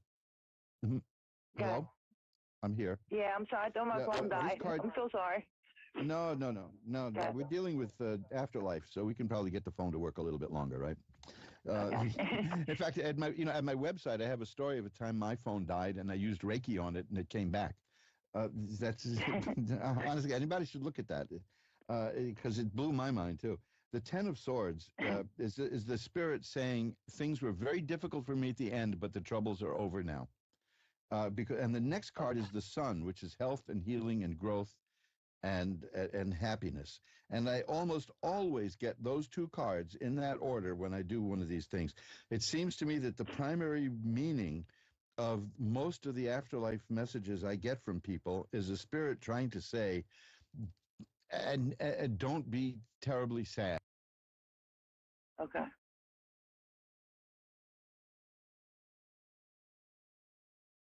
At the time, right? Right. So the message is I'm healing, I'm growing, I'm doing well, and it's beyond belief how these things generally start with something very sad and it becomes happy. And I can't. That's the message. The message I'm getting is that I'm healing, I'm growing, I'm doing okay. That's the message from the spirit. Okay. And there's a card here of the Lovers, which to me says I love you. Oh my God. Okay. I love him so. Yeah. So that's what I'm getting. Does that help out? Yes. Okay, I tell you what I'm going to do. Because that card is interesting. The 4 of Cups. Oh, here's the Death card. See, like I said, that's one of the cards. That's one of the cards I need to know that I'm doing a reading. We started with the Judgment card and we end here with the Death. That's also telling me that the reading it's done. You know, the spirit is telling me that it's finished. That was the message. That I love you and I had a rough time, but I'm better now and I'm growing. I'm so glad. Okay. You now, and I am going to light a white candle after the show to send positive energy to you and to everybody who has been trying to reach you. How's that? Yeah, thank you so much on that. Okay. Now, if you need, this show will be, and by tomorrow, at least, maybe earlier, but definitely by tomorrow, will be at the Ask One Radio archives at askoneradio.com. You can listen to it again and listen to that reading because it's a classic reading from an afterlife question, which is, things were very bad for me, but I'm doing much better now, and I miss you and I love you. So I know what that is. Oh, good. So listen anytime you want to, because that message, download it and you'll feel better. Okay. Yeah. Thank you so much. My pleasure. Bye now. Bye. And we've hit the halfway mark. It's 11:30 Eastern time. Daylight standard. I don't even remember what any of that stuff is. That they used to judge the time one way. That where noon would have been when the sun was up straight above us, which of course really only happens at the equator, but it does happen elsewhere. I can still tell the time by the sun. Even here in New York City, I learned that as a Boy Scout, which was to it's a simple thing to do. You look south.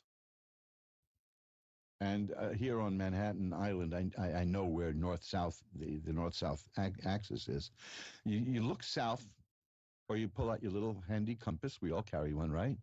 Look south, and then look at the sun, and the position of the sun will be the hour hand on a watch. That's it. That's all you need. Now, it runs fast or slow, depending upon the rotation of the Earth. It's called Sunfast. You can find the chart for Sunfast every year in the Farmer's Almanac.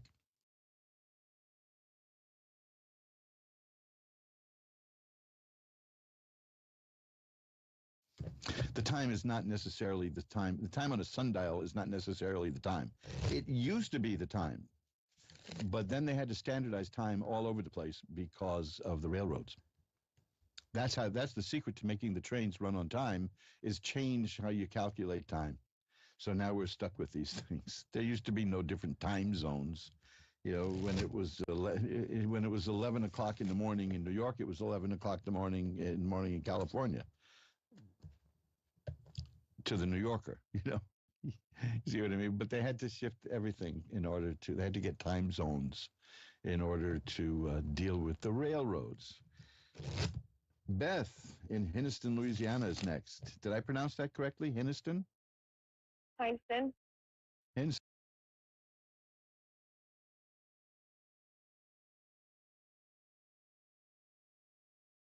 I'm sorry. When I think of Louisiana, I just think about Tabasco sauce. That's my main thing.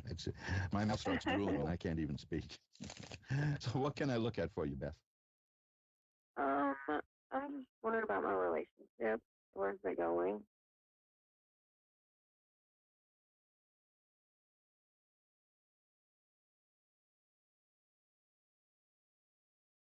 That is a card of well-balanced. It's a good match. It's well-balanced. Do you have is it a bit of a hectic relationship? Do you clash and argue a bit? Yeah, kind of, sort of. Yeah, well, I got the 5 of rods, and that's about conflict, but not really nasty conflict. The nasty part is that there is a nasty component, and it's coming up, but it's got nothing to do with you or the person you're involved with. The 5 of rods is just, it's like a dynamic relationship, shall we say that? You have very dynamic discussions, shall we say, but maybe somebody would think that you're fighting, but you're not necessarily fighting. Okay.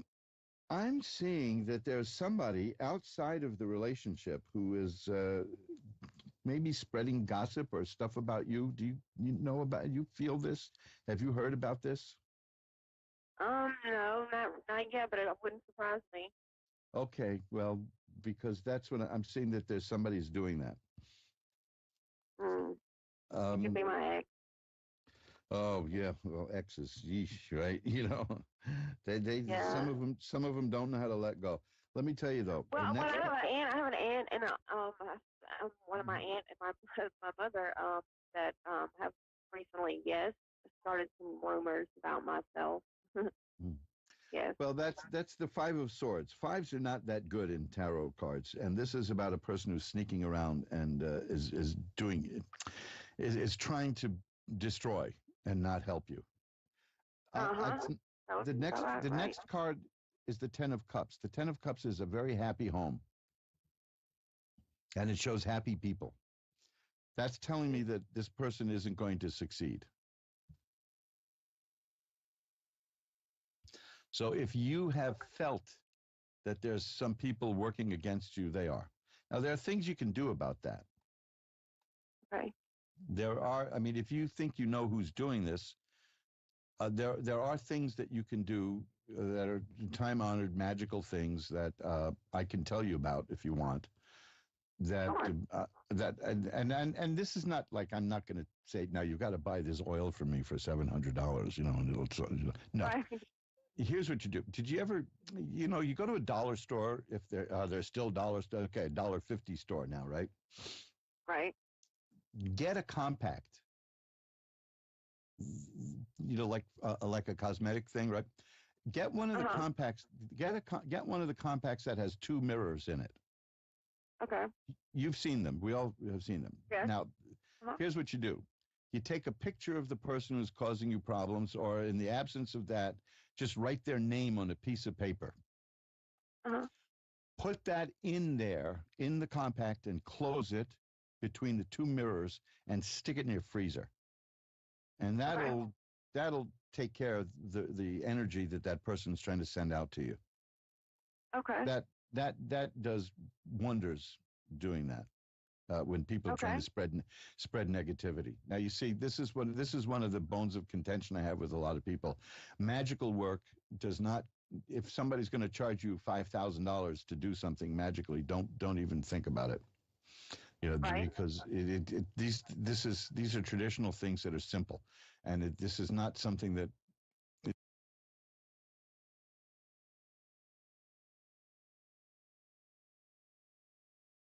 Be $200-300. That was putting together an entire kit for somebody with incense that I made and oils that I blended. You know, the whole night.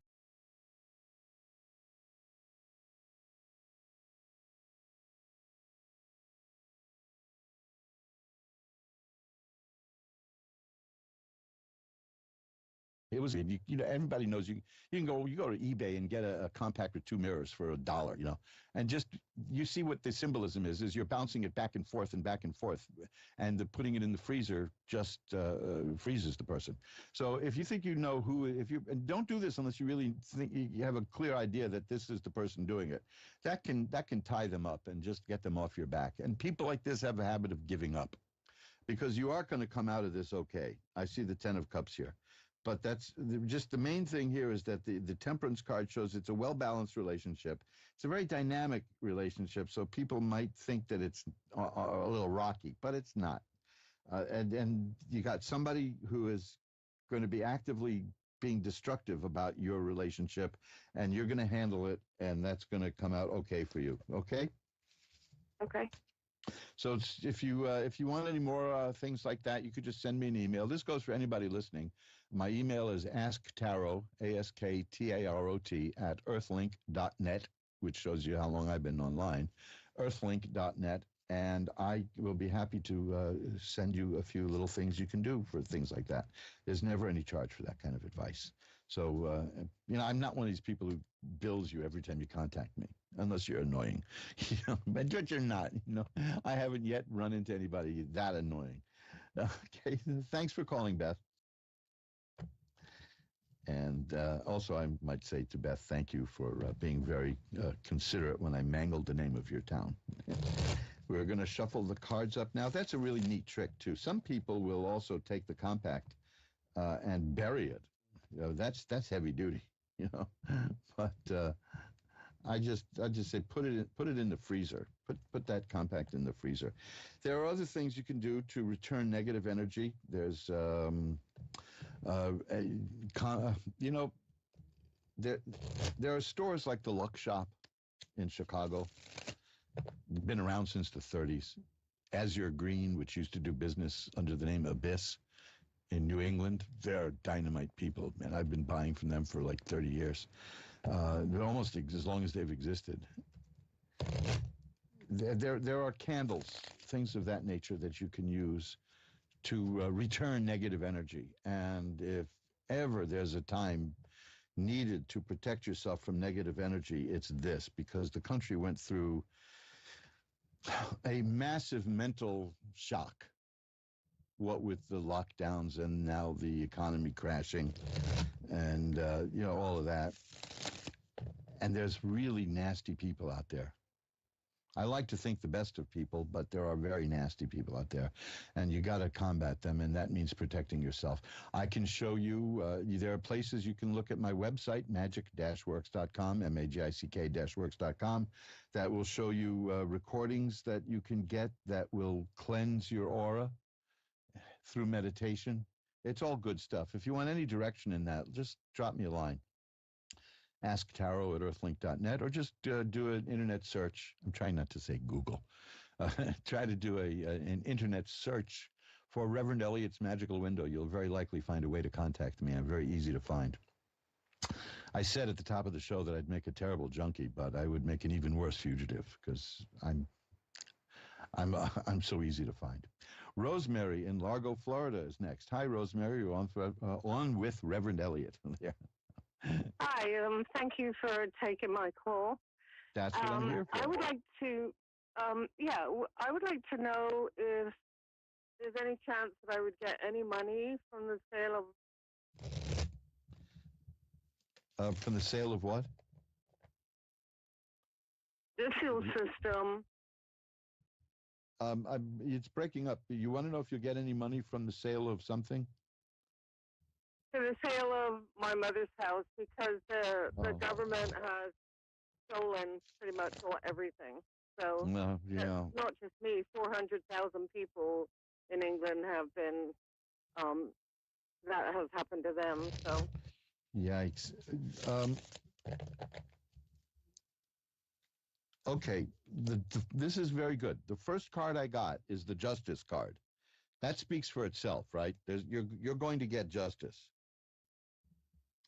The Knight of Coins. The Knight of Coins means that's the beginning of the process of money coming in.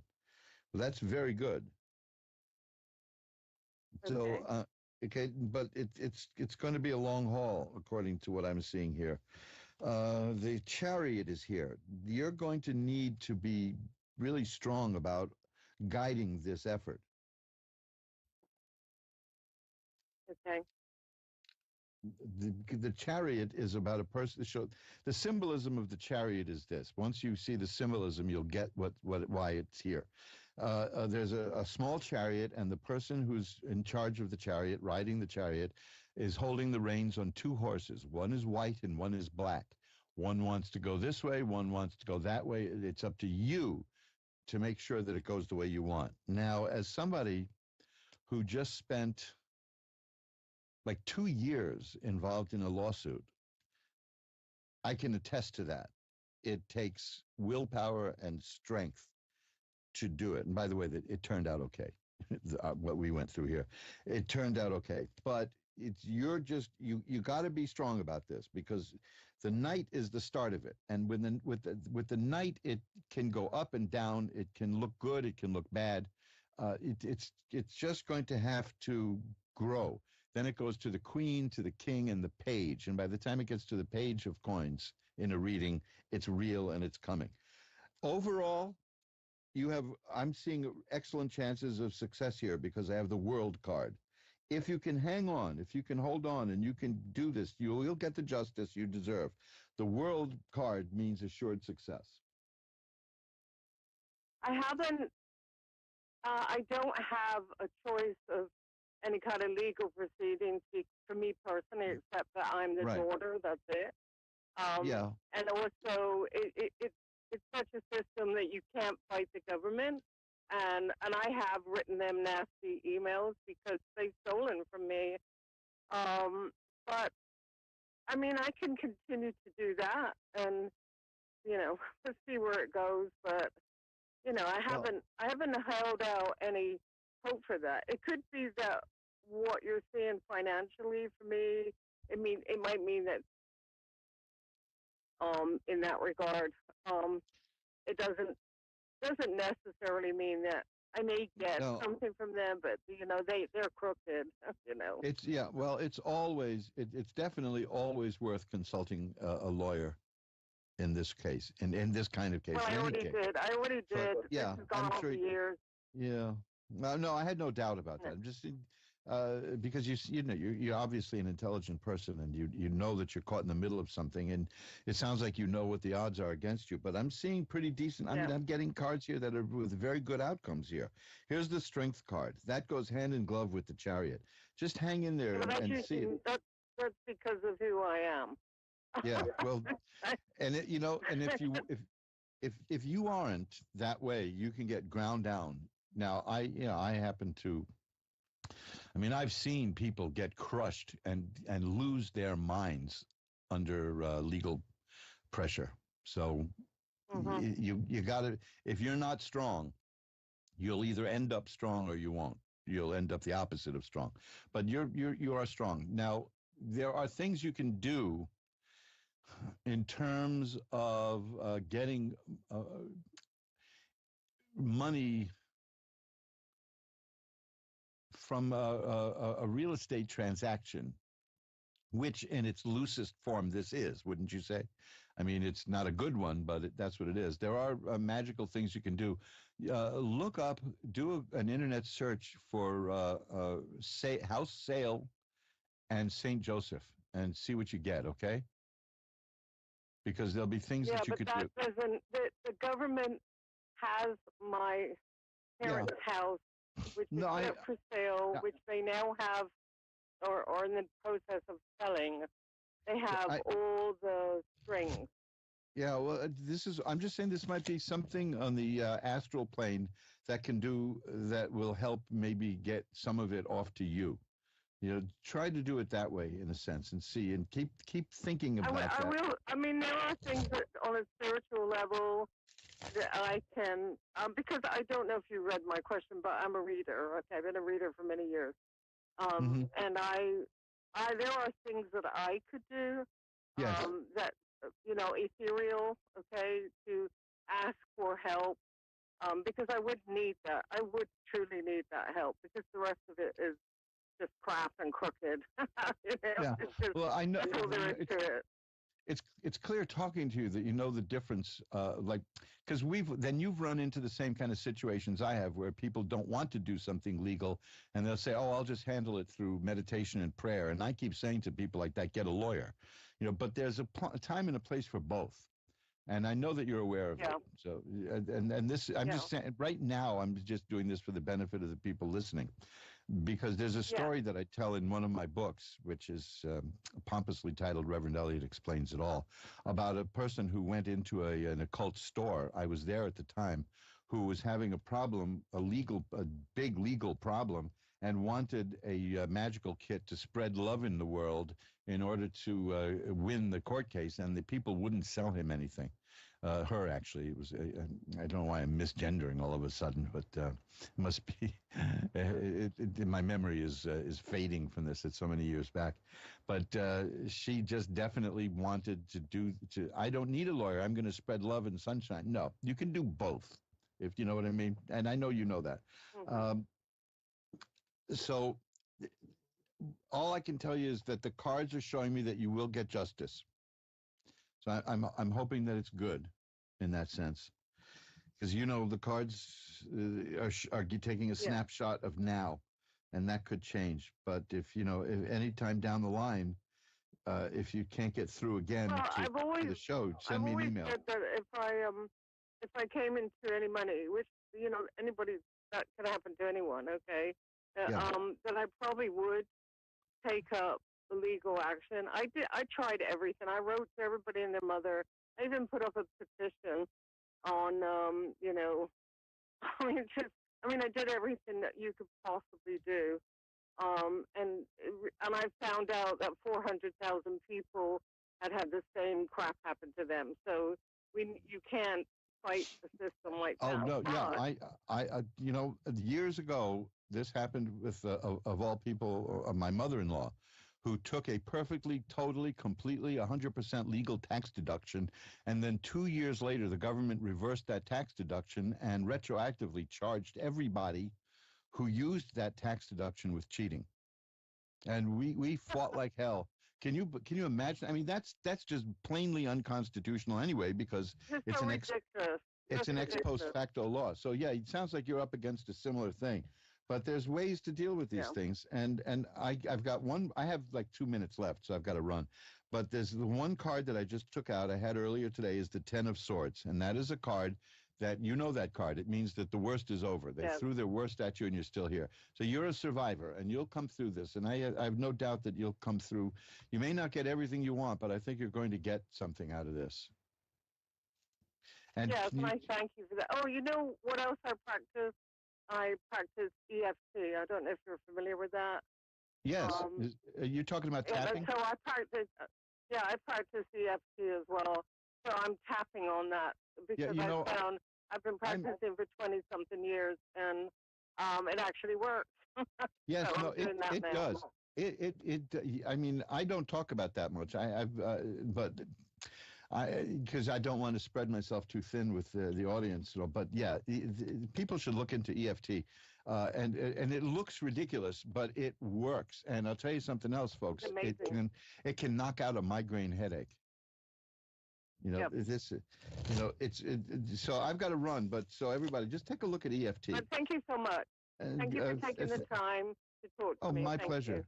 And contact me anytime at asktarot@earthlink.net, and I can pull a few more cards for you if you'd like. Okay, thank you so much. I appreciate it. You have a good night. Bye-bye now. Thank you. Bye-bye.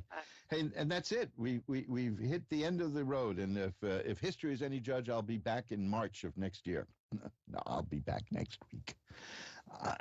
I so did miss you. It was difficult, especially Wednesdays when I couldn't, listen to me, I chatter a lot. Now picture me with laryngitis. Not good.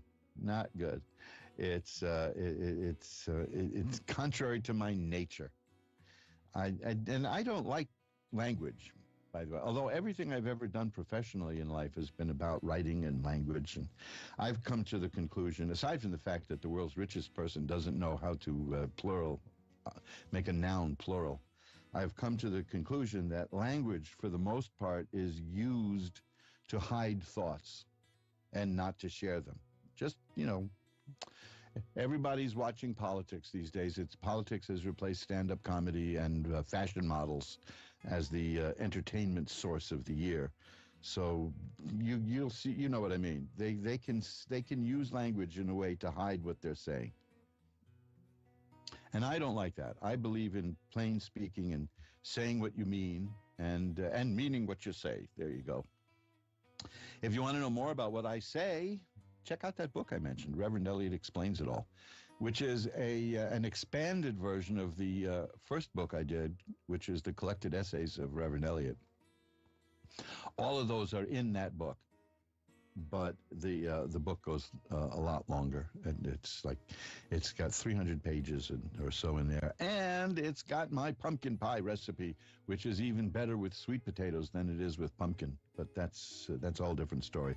I've got to run now. I will see you all again next week at 11 Eastern, 10 Central, 9 Mountain, and 8 Pacific when we pull back the curtain on the magical window. And until then, remember, who you are is the universe's gift to you. Who you become is your gift back to the universe.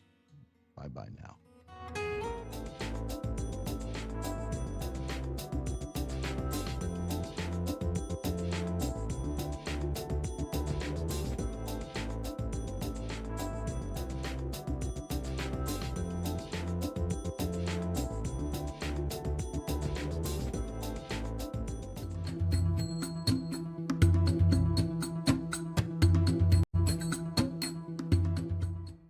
Hello, everyone, and welcome to another week of Soul